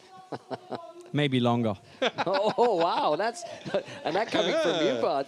But there's one more thing I really want to talk about, and that's technology.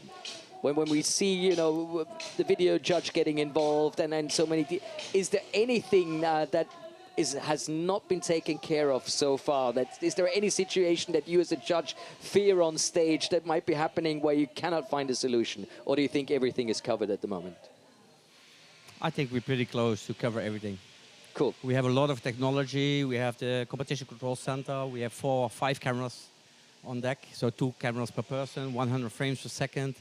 When I see something, we have communication set, we ask it inside, and they can look and look and look and look, replay it. Yeah. So you have only, you do this with your eyes, and that's it.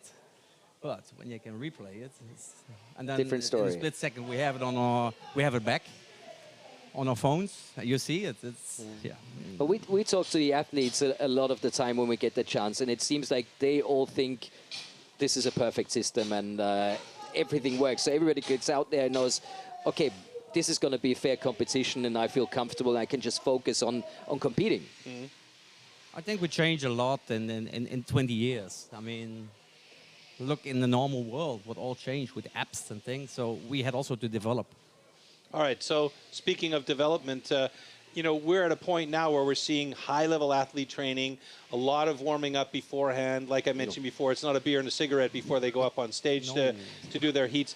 Where do you see the sport progressing from here, or is it hit a pinnacle yet, and it's going to stay this way for a while, or do you think we can see how it's going to progress, and where is that progression going to come from? I expect that we will progress, because we are now in the next generations, and then already the next generations. So when we started in 2001 in Europe, there was not a lot of knowledge. You have some countries like UK or Spain where was wood chopping normal. But I'm from the Netherlands, there was nothing with wood chopping. Yeah, sure. And in Switzerland there was a little bit more, and in Germany was a little bit less. But now, only in France here, they have 9 clubs. And they do a lot of competitions. So it's the next level will born in those clubs. All right.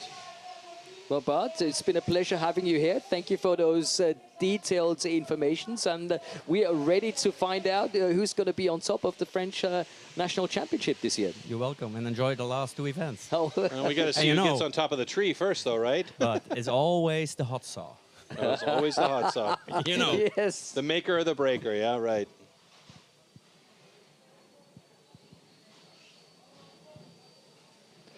So let's see, I've just been told we can take a look at the timber sports competitions that are coming up in 2025. So there's a lot happening. Look at that, many things to enjoy. 7th of June, 14th of June, 28th of June, 26th of July. This is absolutely fantastic. For all updates and full schedule, of course, you just need to visit STIHL-Timbersports.com, and that's where you get to see where something is happening. But Troy, that's quite a number. Yeah, I mean, there's a lot of events happening throughout the year, and I mean, you know, it continues to grow and grow and grow, and as we just heard from Bart Jansen, the sport is progressing, and we're going to see those progressions and those developments inside the clubs. But before we get on with that, we need to get on with the competition here. And I mentioned this kitty cat, this finicky discipline that's coming up next. That is the springboard. Let's take a look at the format here. Springboard. Springboard simulates the traditional way of felling trees, climbing up over thick roots. First, notches known as pockets are chopped into the log. 2 springboards are then anchored into these pockets. The athlete then climbs up to chop through a 27-centimeter thick block of wood in the fastest time possible. This is a great competition, and to get those insights from Bart's brilliant. Yeah, absolutely. And I mean, it's very interesting because he really is an insider in this sport, because he is developing the wood, making sure that the wood is sustainably managed with his team and everybody.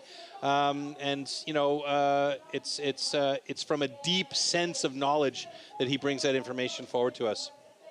And of course, here is the heats for the springboards.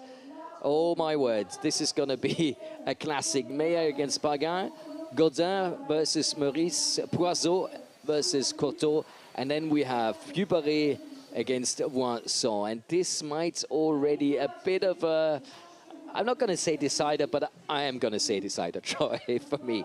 Yeah, I mean, I know you see it differently, but I have a different opinion on this. And you know, a lot of people say that the hot saw is the maker or the breaker. They've actually nicknamed it the maker or the breaker. But in my opinion, this is really the maker or breaker, because this is the discipline is going to make your day or ruin your day. If you don't get through this discipline, if you get a DQ here because you went over the time, if something happens like a wrenching DQ or whatever, there's so many different things that can happen here that just make it a nightmare for these athletes, and they don't get into the top 6, then the maker or breaker is really, you know. So for me, this is the discipline that really sets the athletes apart. Now, they got to get to the top of this tree and chop off that top block, just like a standing block chop, on a springy board. If they don't get those boards set in position correctly, if they're saggy, then that changes the dynamic of how they can hit when they're up there. And let's not forget, you're 2 meters off the ground holding a razor-sharp axe that's heavy in your hand. You don't want that thing slipping out and you falling down those 2 meters. You know, you've really got to be on point with this whole discipline, and everything needs to come together exactly right. So we're not that far away, because I also feel this is like the original extreme sports main discipline somehow. 3, 2, 1, go! And you know, the heavier the athletes are, the more I like to see them on top of that springboard. All right, Ellie's got himself a 6-hit pocket there, and he is up onto that first board, and it is a solid board, looking very good. Julien Meyer, he is now looking at about a 10-hit pocket, but he doesn't like the way that pocket is formed, so he's going to go back and do a little bit of house cleaning. Now, this is where a problem will set in for Julien Meyer, because he's not even on that first board yet, and Elie Pageant has set his second board. Now, Elie has obviously been working hard at this discipline, because you can see he's got a steep angle on that board, and the tooth on the end of that board has really bitten in. It's taken purchase, so he's got the optimal position to be able to step step out onto the back of that board and really turn that, you know, push off that back leg, twist those hips, use that core power and the power in his legs to drive into that block at the top. Julian Meyer now trying to set that second pocket, and we have 2 minutes and 30 seconds for these guys to complete this discipline, and we're already past the minute mark here. So, you know, it is a very, very difficult discipline to become good at and then to become proficient at. Elie Pageant looking good here. He's on that top block.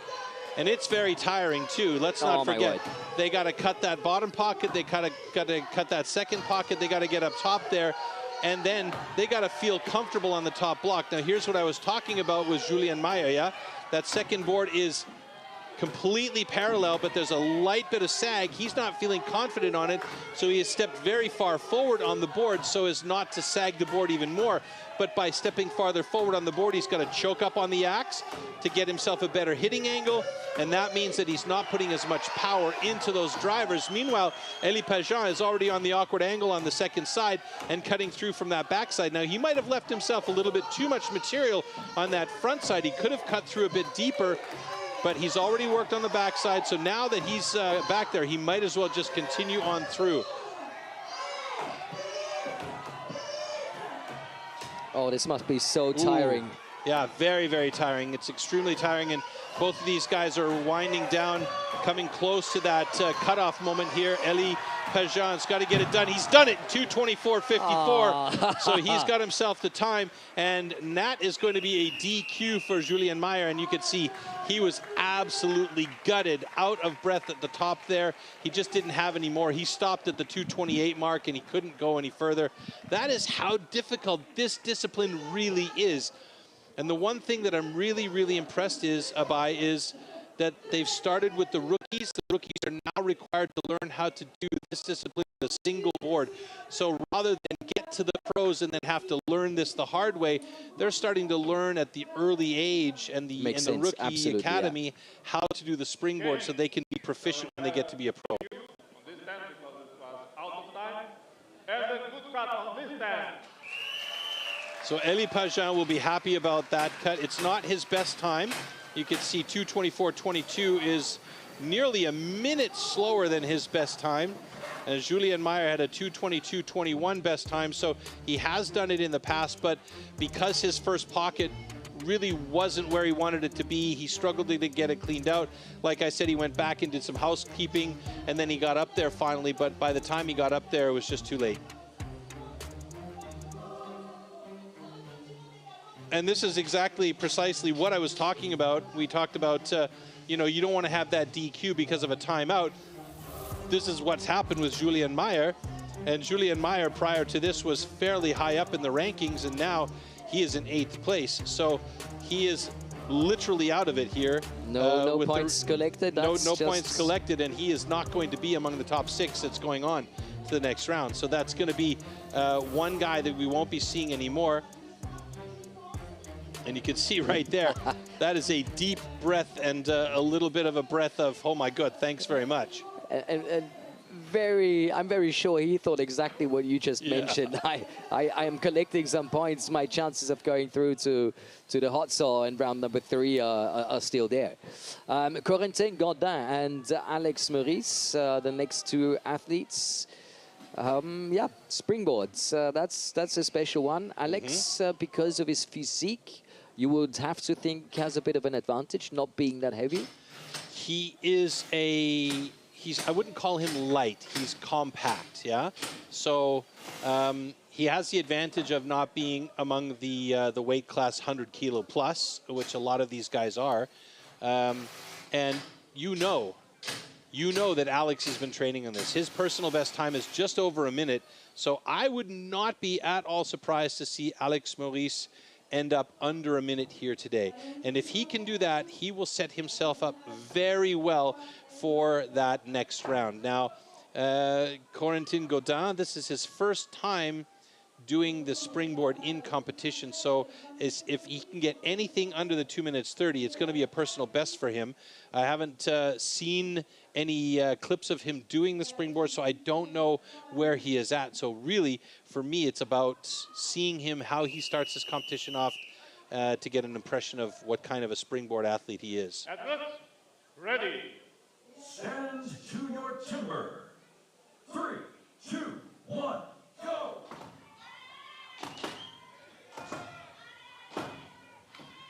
Four-hit pocket for Alex Maurice. That's very good. Wow. That's ideal.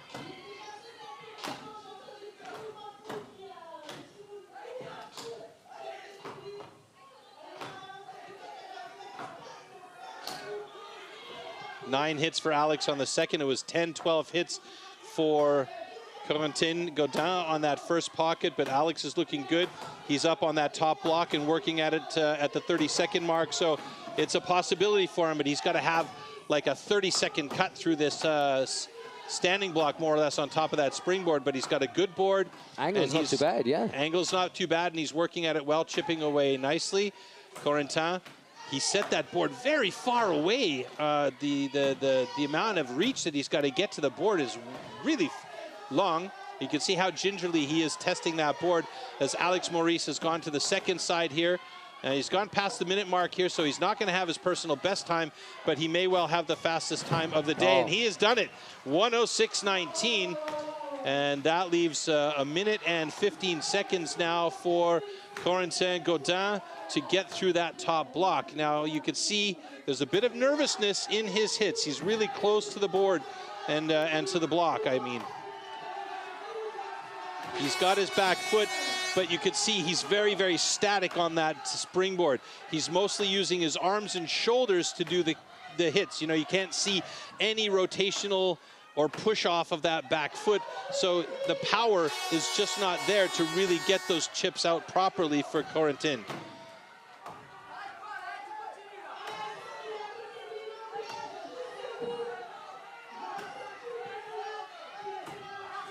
So rounding on the 2-minute mark here, he's looking okay. He might well do it in under the 2 minutes and 30 seconds. Alex Maurice giving him some support from the other side there. Struggling because it looks like that board is starting to sag on him a bit now. Oh my word, that's going to be a close call. Yeah, 15 seconds to go for Corentin. He's getting lots of support from the fan club out in the audience here. He's gone nice and deep on that first side, so he's got to switch that second side quickly, and he's going to do it right here, but I don't think he's going to do it in 3 seconds. There's no chance. In fact, he's gone over time, and that is unfortunate.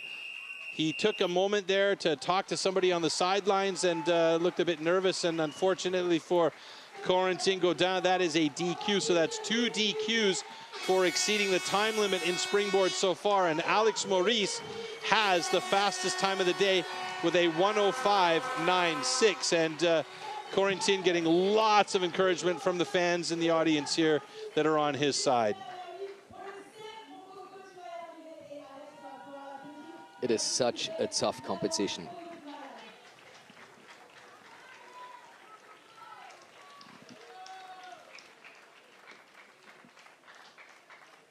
Okay, unfortunately we have a DQ here because it was out of time, and a good cut on this stand.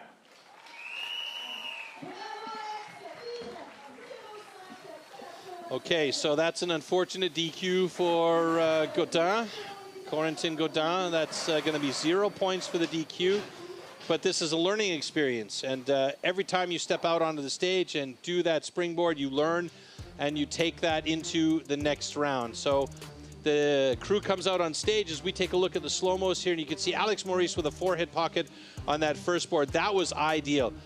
He took nine hits to get the second pocket play, so if he can clean that second pocket up a bit and get up there in 4 to 6 hits, then he'll take off about 4 seconds in his overall time. And then you can see here, he was feeling good, pushing off that back foot, really using the rotation of his hips to get the power into those drivers. And well, he was 3/4 of the way, almost all the way through that first side, is when Corentin Godin joined him on that top board. And yep, there was a nice finishing cut from Alex Maurice. So great job by him. Needs to clean up that second pocket, and he'll be under a minute in no time flat. Impressive, but really, really tough. And Yeah. of course, Troy, we always talk about these disciplines and the overseas teams. Right. They are experts. Why? Well, I mean, they chop a little bit or a slightly harder wood over there. They're crazy, you know, the New Zealanders and the Australians. Aussies, you name 'em. I mean, they've been their teams have been dominant for the last 5 to 6 years and longer. You know, between the two of them, I don't think anybody else has even come close to beating them in the team competitions. And they're just incredible athletes. You know, they really focus on it. They've got camps and trainings and teams and groups and clubs, and they're always just in the mix and everything. It's a really fun thing to watch because there's a lot of athletes that actually travel from Europe and from North America to go down to New Zealand and Australia and train in our winter. And I think that was one of the reasons that a camera team from STIHL TIMBERSPORTS followed Team New Zealand last year as they came over for the World Championship in Toulouse. And the whole thing is called Behind the Chop and will be available on Livestream, YouTube very, very soon. We've got a bit of a teaser for you coming up right now. This is what it looks like behind the chop. I think we've just had a great culture over the years. Got some really good individuals. And together we've always got on really, really well. Stay up! Stay up! You know, real legends of the sport. You know, absolute pioneers of STIHL Timbersports. Accelerator, brake. Come on. Turn the cameras off, this is embarrassing. The team always being super close. They're like a family. But yeah, they get along really well and yeah, have fun doing it. Hey, Bobby, where are you? Australia would be our biggest rival. Two teams that know each other very well. To win, you got to put the hard work in at home, and that's what motivates me the most, to want to win, yeah. On competition day, it's all about focus, getting the job done. Come on, Shane! Come on, mate! Your corner and go! Come on, mate! Hard! Hard, Shane! Come on, mate! Kyle Lemon is back in the team. He's our stock sawyer. Jack Jordan, who's our underhand cutter. Bobby Dowling is our single sawyer. Freeze, mate, freeze! Shane Jordan as our standing block cutter. Sorry, mate. Chin up, chin up, chin up. Competing with the Jordan brothers. We don't need to say much about them. Kyle Lemon, with a chainsaw in his hand, he's a real legend of the sport. You're in now, no, you're in! It's a real privilege to be up on that stage with those three men. Good cut, good cut. Well done. Fuck, that was an awkward handshake.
So we have just over 2 minutes until we start into the next heat. That gives me the chance, Troy, to ask you a few more questions, especially taking a look at springboard and the development. I mean, we know New Zealand, Australia, also Canada and the USA, they've always been very, very strong.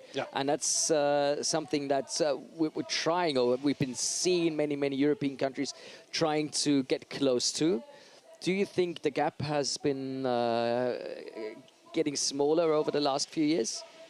It's definitely gotten smaller over the last few years, but what a lot of people don't understand is the springboard was developed in North America primarily because back then in those logging countries like Northern Canada and you know, Northern America, you know, they had to get up past the branches and stuff to get to those big tall trees to cut off the top and then be able to work their way down, cutting off the branches and so on. So, you know, they have the advantage, and they also hold the last 4 or 5 years, they've held the world record in this discipline. But yes, the gap is definitely closing. Now that we've got the competition style springboard here, we're seeing that the guys are focusing more on their targeting for those pockets to make sure they get a 4, maximum 6-hit pocket, get that board in place, move up, do the same thing on that second board. Because really, setting those pockets and getting up and starting to work on that top block are the critical aspects of this discipline. That's why I always see you counting. Yeah, I'm 1, 2, 3, 4. You know, I'm trying to do 2 counts at the same time. I'm not a math guy, right? So, no, but you manage. Yeah. I always watch the slow-mos closely to be able to tell you, yeah, you missed one of those, but you don't. Yeah. You never. No, really, you always hit it. Yeah, but it's an interesting thing because the other aspect is then, you know, once you've got your pocket set, getting that board in place, if you've got a bit of a sag in the board or if the board starts to move down on you like this, then you tend to move in on the board towards the tree stand. And what happens there is you're holding up higher on the axe, you're cutting with less power, you're using just your shoulders or your upper body to make the swings. And so that gets tiring fast and you're not getting the power into the hits that you need.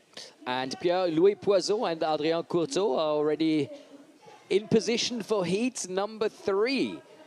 And hopefully they will think of 1 or 2 things that you just mentioned, because that's going to give them a good chance of claiming a good time and some more points for the overall. Yeah.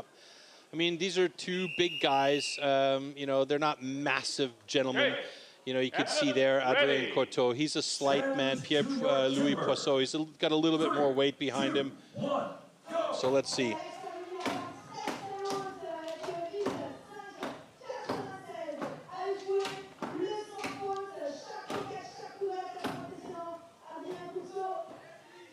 All right, Adrien Courteau, I believe that was about 8 hits to get that pocket set. Moving into the position, Pierre-Louis Poisson was already up top on his board and getting his second pocket set. Both of them are definitely hitting above the 8 mark for their pockets. So this is, again, something they're going to want to improve on.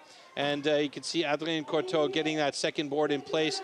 Nice purchase on the toe of the board there. That tooth is really dug in. You can see a little bit of sag, and he's got to be careful now because he's got his back foot and he's starting to sag some more. Now he's got to really be aware of that sagging. Now you can see he's stepping towards the tree stand a little bit as the board starts to move out of the pocket. So he's got to be careful to make sure that that board doesn't slip away on him and he ends up falling down to the ground. Pierre-Louis Poisson, he's got a nice parallel board, but again, you can see the hips on Pierre-Louis Poisson are pretty static, you know. He's got safety hips going on there. He's not swinging them and pushing off that back leg because he doesn't feel confident, obviously, on that board. And the Adrien Courteau board, it is sagging even more, and it's almost looking like it's slipping out of that spot. So he's got to be really aware that for a safety aspect, that board does not come out on him altogether. But I'm quite confident that both athletes are going to make it before time runs out. I think so. It looks like Pierre-Louis Poisson is actually, yep, he started on that second side. He's dug through deep on the first side, and you could see how Adrien Courteau is really struggling, and that board is going to come out on him if he's not careful. Dear. So, yeah, he just doesn't, he doesn't have any leverage at all. Oh, and that, again, a dangerous situation. That board sagged and came out, and he's going to have to replace that board. And by this point in time, he is in a literal fight for his life to try and make sure that he's got himself something that he can work on up top as the time continues to run away on him. It's 15 seconds to go, and I don't believe this is going to happen for him at all. But he is a battler, and he is going to try and get up there and do those last couple of hits to try and make it within 5 seconds. It is going to be a very, very, very, very tight call here, but I don't think it's going to happen. And no, it does not happen for Adrien Courteau. And I think I know what the problem was there, Floaty. If we take a look in the slow-mo later on, the angle of his pocket was down, it wasn't flat. So what happened is his board was sitting in at an angle and started to twist out and sag out. So this is what I saw. We'll have to see in the slow-mo what actually happened there. But you know, you could see right there the dangerous situation. The board started to sag out. He had to hold on to the top of the block in order to be able to come down onto the lower board. Then the lower board gave away when he put the landing pressure on it. So a really unfortunate situation. And you got that axe in your hands, you know, with the razor-sharp blade. Oh, wow. So Pierre-Louis Poisson with a nice time, 1:52.63, so second fastest of the day so far, and that is 3 times in the books and 3 DQs, which is making this competition very interesting here. That will be 14 points for Pierre-Louis Poisson. You know, that could give him a massive push. Correct. So let's see if we get a picture maybe of that upper pocket from Adrien Courteau and just how much angle there was there. You could see, he had... So you could see the cut was flat there, but there was a little bit of an angle. Maybe I was just seeing things, but you could see it was a constant drip. It was like, you know, a slow leak in a tire. You know, you're driving down the road, and then all of a sudden you got a flat tire 500 miles later. This is what's happened to him here. And then when he tried to come down onto the second board, then that went away on him. And that's a dangerous situation because he scraped his arm up on the way down, and he's got the other axe in his hand, right? So, you know, not a situation you want to be in. Not at all, but he was with it in his head enough to say, okay, I got to hold on to this axe and be wary of it. So it was a great job by him to keep that safety aspect in mind, because had he dropped that axe, 1, it's an automatic DQ for safety, and 2, he could have damaged a very expensive tool. So one more heat before we head over to the hot saw and round number 3. And that is Pierre Puybarré taking on Loïc Vincent, the top 2 in the overall standing so far, at least after the last disciplines. And yeah, that's going to be an interesting one to see, because Maurice, with his good time, has taken the top spot for the moment with a total of 52 points. Poisson with 46 and Puybarré with 45 points at the moment before they go into this final discipline. So that's going to be quite an interesting one. Tactically, how would you approach this heat? If you're Loïc Vincent, balls out. You just have to go for it. Okay. I mean, his best time is 2 minutes, 2 seconds and change. And for sure, he's improved on this. He's slightly lighter than Pierre Puybarré. So, yeah, let's see if he could do it. Pierre Puybarré, I mean, if he could do it under a minute, he's going to be the guy, right? But we'll see. I mean, he's done it before.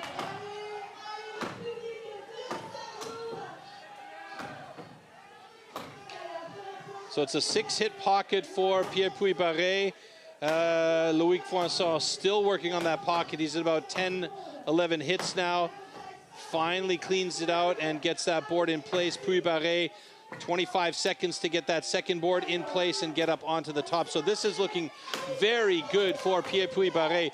Whether or not he can get through there in under 1 minute and 5 seconds now is the question, because he's got to get through that top block in about 30 seconds time. And as we've seen today, that's been pretty difficult, but he's got a pretty good board. You know, I don't know how confident he's feeling on that board, because he's about halfway in with his back foot, and he could theoretically step farther back with that back foot and give himself more leverage. And you can actually use the spring of the board to your advantage. Now, he's not going to do it. He's at the 1 minute and 3 second mark here as he switches to the other side.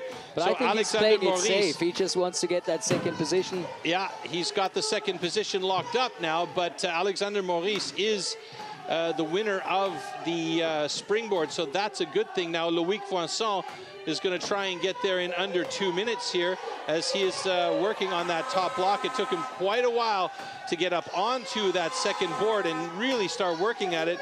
But now he seems to have got himself a good board. It's a nice angle. And he needs a time under 1:52.63 to end up in third position. Yes, which he does. Would be so much nicer than giving away those extra points and ending up in fourth. And I think that's going to be a close one.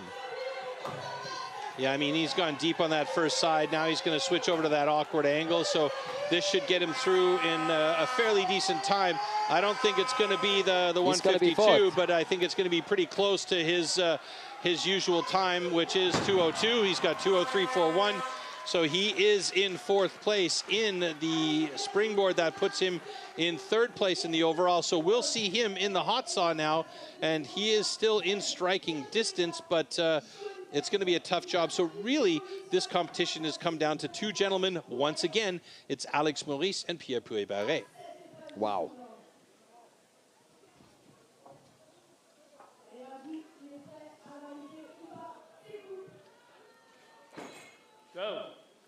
cuts are good. All right, so Pierre Puy-Barré moves back into the top spot. Alex Maurice, with his win in springboard, has a solid second place and 52 points. So Loïc Voinson with 45 points. The only thing I could see happening here is if both Pierre Puy-Barré and Alex Maurice DQ in the hot saw. That's the only option or the only opportunity for Loïc Voinson or Pierre-Louis Poisson to get a win.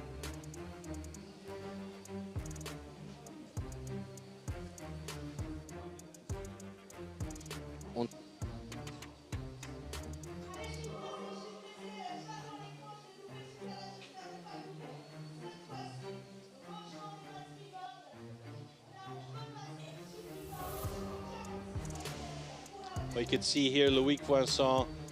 He's clearly feeling better about this discipline every time he gets out there and he does it. And as I said, this discipline is really, it's about experience. You know, the more experience you have, the more confidence you have, the better your boards become, the more confidence you have. And as soon as that confidence level is at a point where you're like, okay, let's go on that top block, you get up there quick and you cut clean and you're good to go.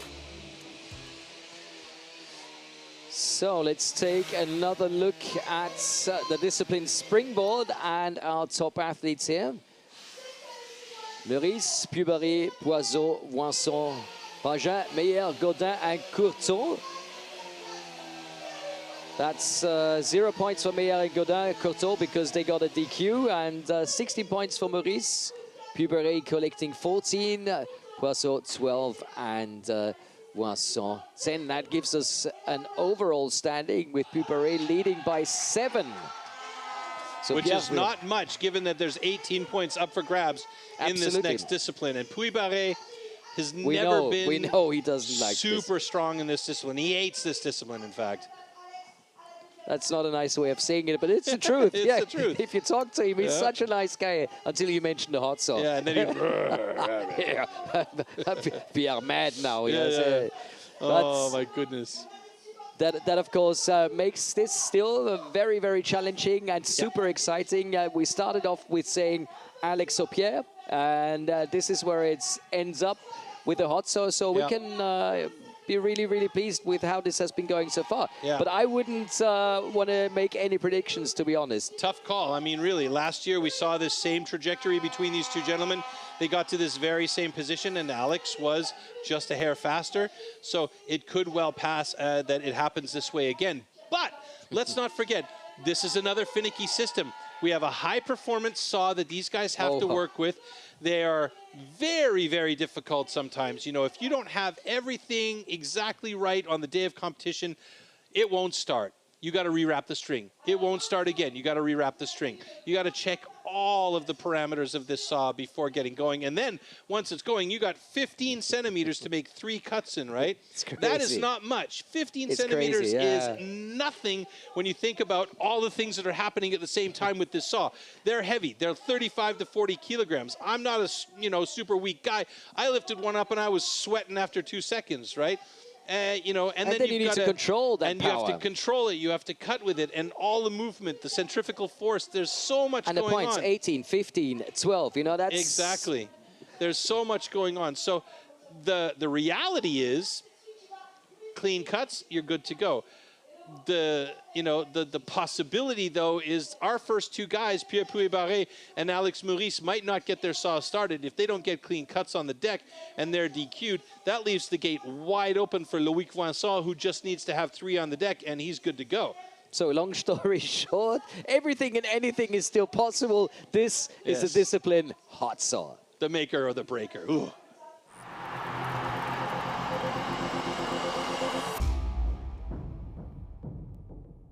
These custom, handmade race-tuned machines are built for maximum power and precision and to cut the wood as fast as possible in a competition. They are built with a 60 to 80 horsepower single-cylinder 2-stroke engine, often taken from a snowmobile or high-powered motorbike. The hot saw can weigh up to 30 kilograms and its chain rotates at over 250 kilometers an hour. The cost of a competition hot saw used in STIHL Timbersports is upward of €6,000.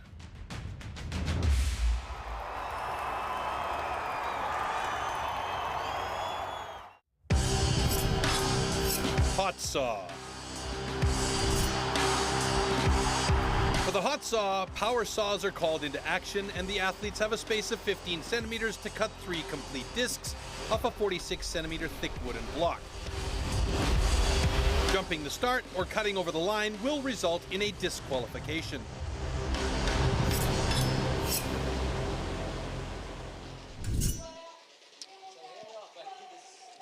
Back in the studio. Yes, and we're just going to hear in the background the hot saws are starting to get warmed up, right? So the beach is that way, hot saw is that way, the noise is that way. It's you can see he's having a great time and getting ready for the next discipline that's going to start in 6 minutes. And I mean, you're a gas head, you know, you just love this. Yeah. And I think if I take a closer look at everyone in the audience, you can see those smiles, those happy faces. This is a discipline that everybody's waiting for. Yes. And then it's over so fast. This is what always, I don't know, kind of excites me, but makes me sad a bit as well, because it's just boom, gone. You know, you lift those machines, you cut those 3 cookies and done. Danny Martin held the world record for a short period of time. Nate Hodges recently broke the world record again for a second time. And the hot saw world record, 4.28 seconds. That's bananas. It is. Sorry. Under 5, I mean, that's crazy. And these under 5 seconds, or maybe around 5 seconds, they will decide who's going to be the French national champion. They might even decide who's going to go to the World Championship in Milano. So there is a lot of pressure on the shoulders of every single athlete that's competing in this discipline. Yeah, and also their mechanics, because, you know, if their machines aren't working well, there's going to be a slap on the back of the hand of one of the mechanics. So it's not just going to be a slap on the back of the these guys know that this is a maker or a breaker. We've talked about this a lot of time. There's been a lot of drama in big competitions. Yes. And taking a closer look at Alex and Pierre, who are the main contenders for winning this championship. One of them hates the hot saw. The other one kind of likes it. I don't know if you could say that either of them really love this discipline. I didn't say love. You know? It's kind of like it's a love. It's a love-hate. You know, they love to win it, but they hate to lift the saw off the ground. I mean, both of these guys would rather say, no, I wish I didn't have to do this discipline. But Pierre in particular is like, I don't like this discipline at all. I mean, both of them are resigned to doing what they need to do. And quite honestly, both of them do a fantastic job. I mean, they both cut around average 6 seconds mark, you know, and that's pretty quick when you think of what's happening in those machines. They're very good. So, you know, it's really going to come down to who can make sure that their machine is hot at the right time and ready to go and starts as desired. And just to give you a bit of a feeling what it means to lift one of those machines in a situation like this, here's the maker or the breaker video.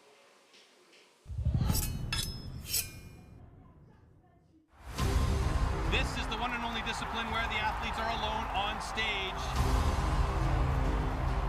Yeah, probably the most important event, but yeah, also the most frustrating.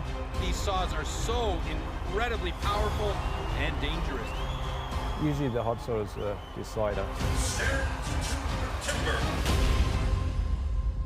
Hot saw, hot saw. Like I can't describe to you when we're out there under pressure. Saw starts well, first disc looks solid, cut is good. You know, you're always ending the competition on a hot saw, so you know where you're going to be at when you finish. So you're either at a real big high or just is what it is. Nice clean cut, easy, relaxed. Der Hot Saw ist für mich die geilste Disziplin der Welt. 5, 6, 8,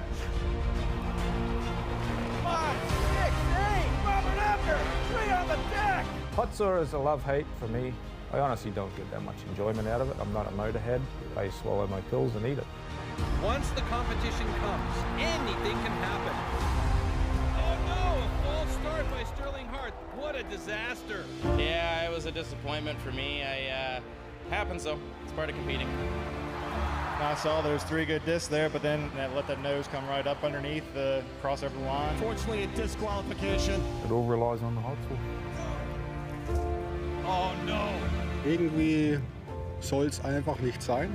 Und dann springt die Hot Saw nicht an, wieder mal. Oh man, that is a bummer for Robert Ebner. what are you taking away from this event? Oh, probably last place. I don't know, headache. Yeah, shirotsu. What else do you want? If you have bad luck or if you did wrong, it's sport, just your experience. Oh my goodness, what an absolute disaster, the chain came off. I was not disappointed because everybody see that I can be with the guys in front. It was a bit of a disaster, so it was just operator error, and I didn't perform as well as I would have liked to. Nice safe cut. Oh no! Oh no! Never prepared for that situation, but luckily it started and I got 3 wheels and now I'm the world champion. Yeah, it's the make or break event, you know. I think you love it and you hate it. Das ist eigentlich immer ein geiles Ding. Ich schneide immer sehr sicher. Oh, great start for both of these guys. Look at how quick it's going for Robert Ebner. Oh my God, Robert Ebner, he's got a world record. Holy smokes, folks. Ich wollte das Ding heimbringen, ich wollte Weltrekord schneiden und ich danke meiner Familie zu Hause und alle, die mich unterstützt haben. Just try to make 3 good cuts and no disqualification. The hot saw is where it's all one, so that's the best event. Not a lot to add, but telling you what the hot saw heats look like. And that is Adrien Courteau, we have Elie Pagin, then Pierre-Louis Poisson and Loic Vincent, and finally Alexandre Meurice and Pierre Puybarret. You can see the Adrien Courteau, his best time 7:02. That is a respectable time with a hot saw. For sure. Absolutely.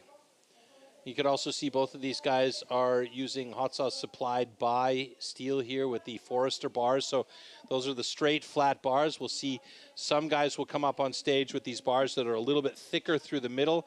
I always think that maybe they cut a little bit nicer because you have less risk the chain coming off because the tension is there. But some guys disagree with me on that one, and you know, I'm not one to argue.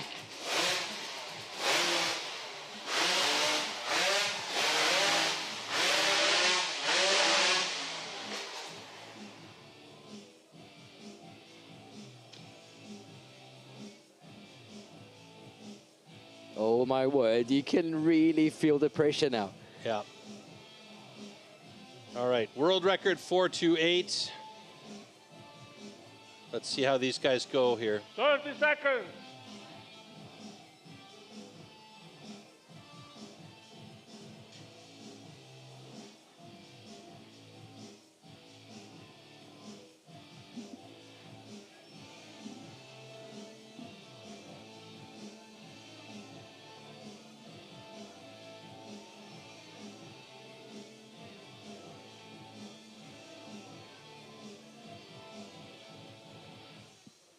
Athletes, ready.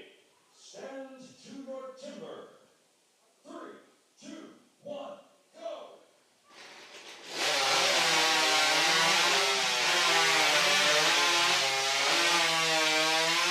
Ho! Personal best for both of these guys. 6.82, 6.18. Great cuts on both sides. I love it. Woo! That was a brilliant start. And not only you loving it, look at the crowd and look at the happy faces of our competitors. Couldn't be more pleased with that. Absolutely fantastic. Well done.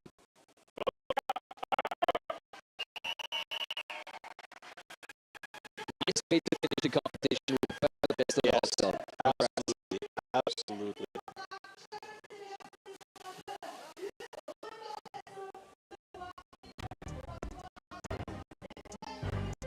Oh my word. Adrien Courteau had a quicker start into the block, but Elie Pagin, his first cut, he hovered a bit, got the cut, but his transitions were stellar. Barely any swing, right back into the cut, and then he gets back into this top cut beautifully next to the line. Just a fantastic run from Elie Pagin. And he cut a significant amount of time off of his personal best. And that hot saw is a beast. Yeah. Once it hits the wood, it's, oh, wow. And a 6.72 personal best for Adrien Courteau as well. Nicely done. Very, very nice cuts. All right, Loïc Voisin, I'm pretty sure he's got himself a time, but Pierre-Louis Poisson, a personal best 6.81. Loïc Voisin, it could be that he didn't complete the cut at his last competition, or he didn't make it into the final. Not 100% sure, but I'm almost positive he did have a personal best at one point in the hot saw.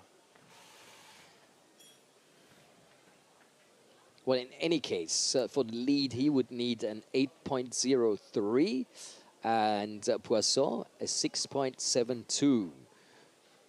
For the lead, but if he wants to win this thing, he's going to have a blister. Have to have under 6. You know, he has to be close to world record speed. Absolutely, but for the moment to take over the lead, that would be the times that they need. Then, of course, our top two are still waiting for their heat, so it's probably better just to focus on getting getting the best time. He didn't make it. He did what? Huh? What? Okay, that is the loudest hot saw so far. That's a Wankel motor. He didn't make it into the final last year. He did 7th place last year, so that's why we don't have a personal best for him. So this will be his first opportunity to really lock in a time. Obviously, he's got a beast of a saw there. 30 seconds. Let's see if he can control the beast.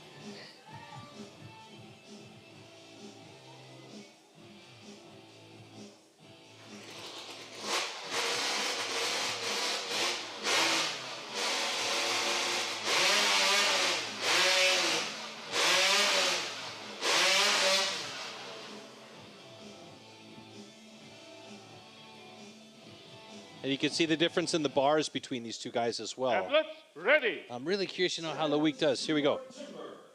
3, 2, 1, go!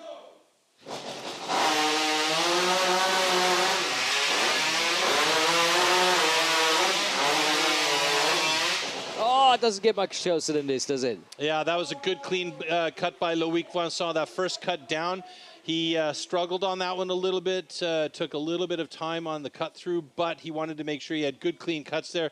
Looks like he's got 3 on the deck. Uh-oh. Do we have a problem here? I hope so, or I hope not, rather. But Loïc Voisin does have himself a personal best time in the books of 8.51. And Pierre-Louis Poisson with an 8.90.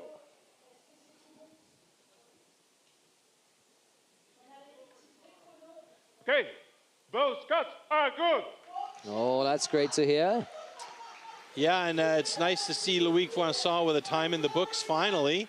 So that's important for him. After a 7th place last year, he didn't make the final. So this year that he's in the final 6 in his 2nd season as a pro, that's a great thing. So Troy, I have a question for you. Even though we should be watching those slow motions, but Pierre Puberet is in the lead, still in the lead, even though he hasn't collected any points yet in the hot saw. So the only person he can be beat by is Alex Maurice.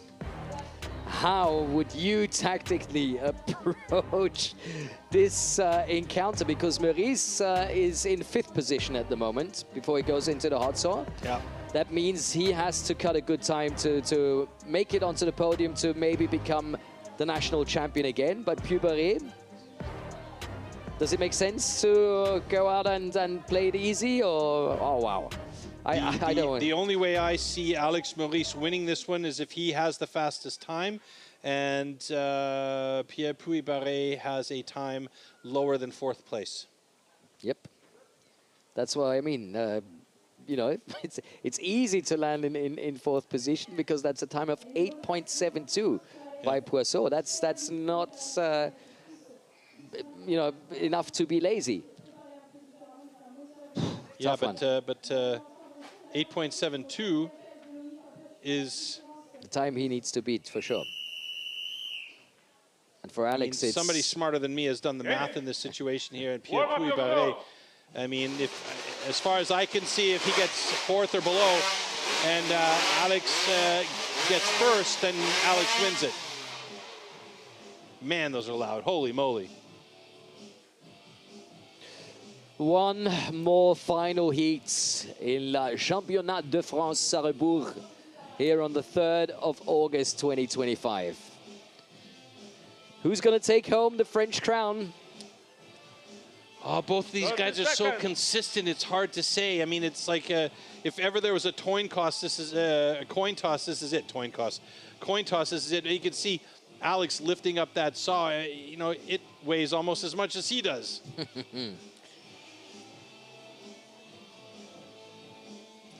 Well, let's see, folks. Crunch time. To quote John Wayne from back in the day, it's going to be one of you buckaroos. Athletes, ready. Here we go.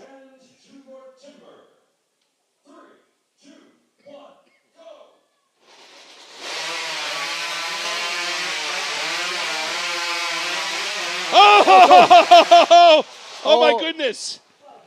Oh my goodness, that was a fantastic time, but Pierre Puy-Barré's got this one. Wow. He's going to win this one, and we've got a flag on the play, so we might see a DQ for Alex Maurice. So wait a minute. No, I think we might see a DQ for Puy-Barré. No, the flag is on the other side, but it's close to the line at the bottom. No, but look at the reaction. And he is disappointed. Oh my goodness, we might have a change of plan here altogether. Maurice for sure was the fastest. We have a flag on both sides, so here's where it gets interesting. Oh my God. If the time stands, it's Puy-Barré winning by 1 point. just saying. If both cuts are good. If both of these guys have DQs, then neither of them get points. Then again, it's Puy-Barré. Then it's Puy-Barré. Let's see. I've done my maths, so. But this is crazy. Oh my God, the tension here is mad.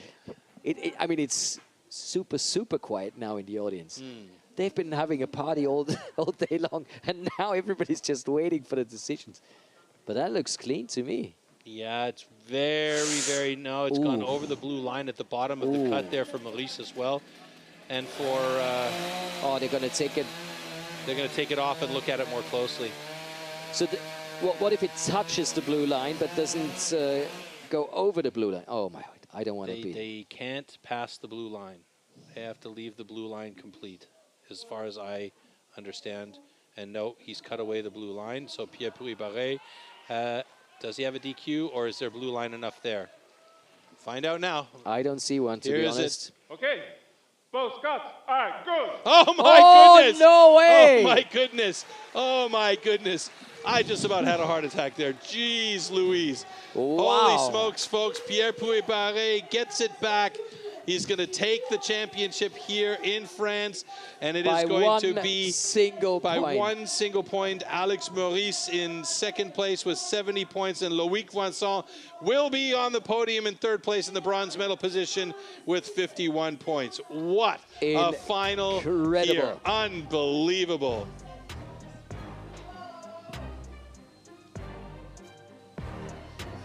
Alex Maurice, though, he had a fantastic cut. Look at this. He was motoring through those cuts. Major switch to the third cookie, big angle. He was fast. He had the fastest time of the day. 6:05, a personal best for him. And there you can see the first cut for Puy-Barré, the second cut there coming up. And here on this third cut, he angles that saw really tight towards the inside. I've never actually seen them cut off the cookie or the line block and turn it over to look at it like that. They really wanted to make sure, because there was a lot riding on this decision. So Maurice collecting 18 points, Courtauld 15, and Puy-Barré 12. And very good to do so, because if he would have ended up in fourth, it would not been enough. Yep, it would have been Alexander Maurice. Is the final result. Puy-Barré by 1 single point, claiming the French Pro Championship 2025 for himself and regaining that French crown. Alex Maurice in second with, oh my word, a great competition. And then we have Loïc Vincent getting bronze. Brilliant stuff, super exciting, unbelievable. So once again, the final results for everyone with Pierre Pulbaré, 71 points and winning the French Pro Championship 2025. Alex Meurice in second, just beaten by 1 single point. And Loic Vincent claiming bronze with 51 points. So congratulations to these three gentlemen. And how exciting was that competition till the very last second. End. But, you know, we did see it from the very get-go at the underhand chop. An angry Pierre Pulbaré is not to be trifled with. No, and he was angry at the end again because he thought he might have cut that blue line. Yeah. Whew. So, I mean, the only place where he really faltered was in the stock saw. The rest of the way through, he was super consistent, you know. And funny enough, that was for both athletes on top. That was where they got the least points. Yeah. 5 and 4. Yeah, and again, the motor saw disciplines are not their strong disciplines. They thrive on the cutting and single saw disciplines, but the motor saw disciplines, you have to become proficient at these, especially that hot saw, knowing that you're going to make it into that final 6. But you've Alex got to be able to actually did a great job. If you compare to the last 2 or 3 years, that was very, very good. So the award ceremony coming up in just a few moments. So we'd like everyone we'd invite everyone to stay to see that, because that's going to be another very special moment, I think, for all athletes.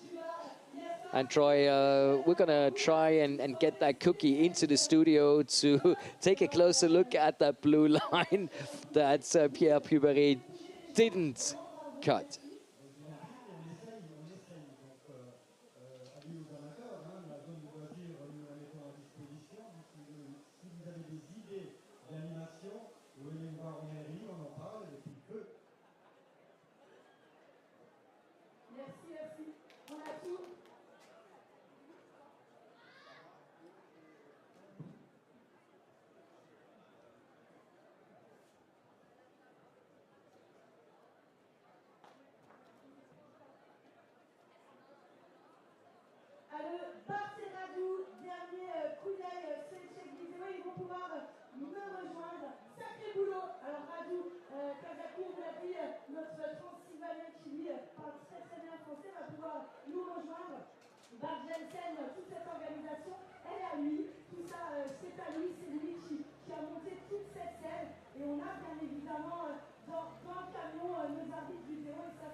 Coup de cœur aussi pour notre responsable STIHL TIMBERSPORTS qui ne veut pas monter sur la scène, mais qui œuvre chaque année pour que tout se passe bien. Chantal Renaud, qui est là-bas, Chantal Renaud, qui est notre tête pensante, accompagnée d'un joli Christophe, Laetitia, qui se sont démenés. Les chronométreurs, merci à vous, les chronos pour le taf, c'est vous qui vous êtes occupés de la partie visuelle. Les hommes de terrain, si j'ai bien compris, c'était des gars chez Klein, Mitchell, Olsinger. Les vacances, c'est vendredi soir, c'est ça? Ouais, il va falloir attendre, t'as vu? Chacun vacances dans 5 minutes. So we're almost ready for the winners ceremony, and this young gentleman next to me is very excited. Why, Troy? Why? Because we have the actual final cookie from the block of Pierre Pulbaré here. You're going to take this home? Yeah.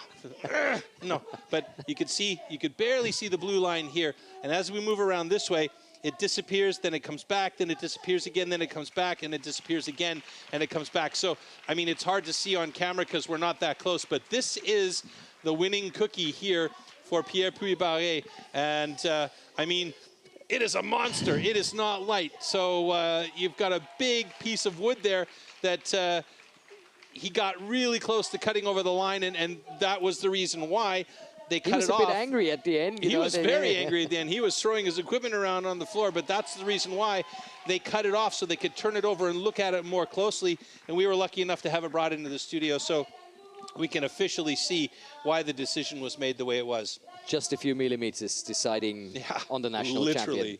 Literally.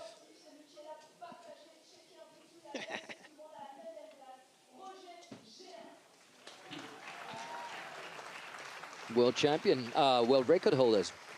Yeah, there you go. World record holder for the stock saw.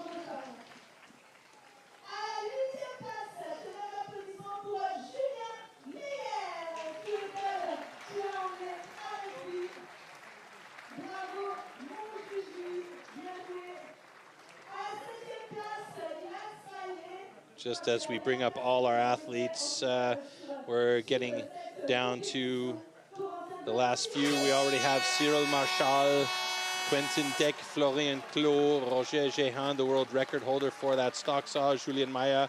There is Corentin Gaudin, who had a great fan club in the audience here today. And now the top 6 that were in our hot saw final. Coming up onto the stage now is Adrien Courteau.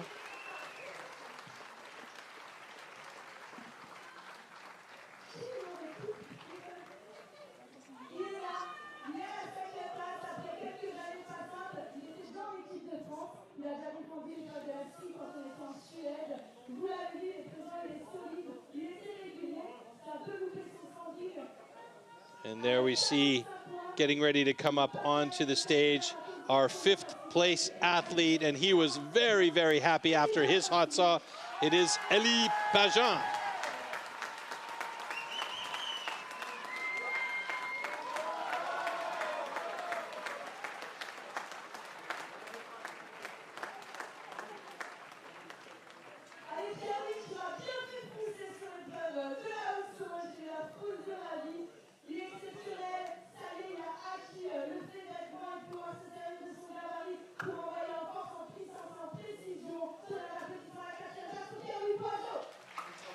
Just missing the podium by a little bit, Pierre-Louis Poisson in 4th place.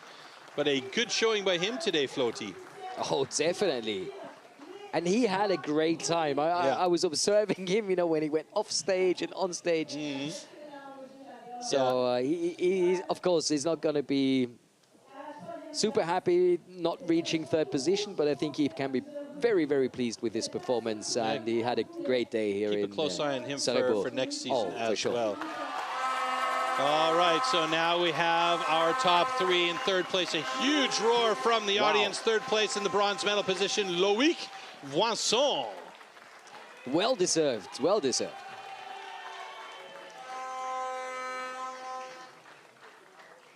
Look at the camaraderie, that's brilliant. Yeah, and after a 7th place from last year and not actually having a hot saw best time in the books, it's nice to see that now, and even better that he's got himself the bronze medal. And how close was that competition? Yeah. What a competitor. Last year's champion, this year's silver medalist, Alexandre Maurice. It was close. It was ever so close. Only a point. Single point at the end of the day, 71 to 70.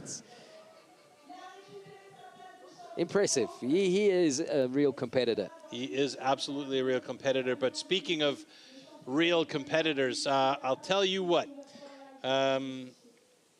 Pierre Poulibaré was disappointed last year. You know, I said, hey, you know, how do you feel about this? And he says, I am glad to see a Frenchman on the podium and going to compete, but I want it to be me. And this year, it is him. So he came back this year angry, and he battled all day long, and he was consistent throughout. Awesome. With one hiccup. Otherwise, it was nearly a perfect day for him. And no man in France has ever won more titles than this gentleman. Pierre Poulibaré, the French champion 2025. Oh, finally that smile that we know from twinkle. Backstage. Yeah, there's that twinkle.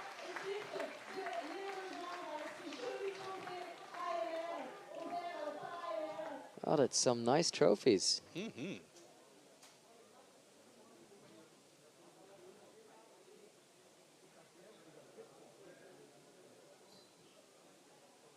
So I have a slight feeling that they might have a big celebration tonight. I feel like you might be correct. I don't know why. It's just a feeling. Yeah, just a feeling. Well done, guys. That was a great competition. That was super enjoyable. Yeah. one of the most fun competitions that we've had in a long time.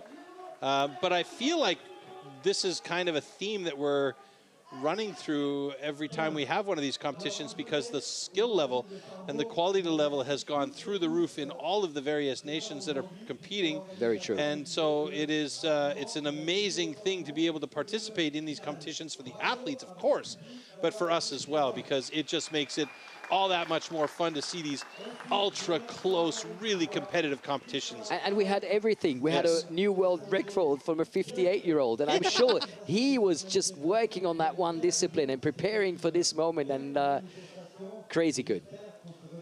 Well, we knew that Roger was solid on the saw, and I mentioned that beforehand, and I patted myself on the shoulder for being prophetic after that one.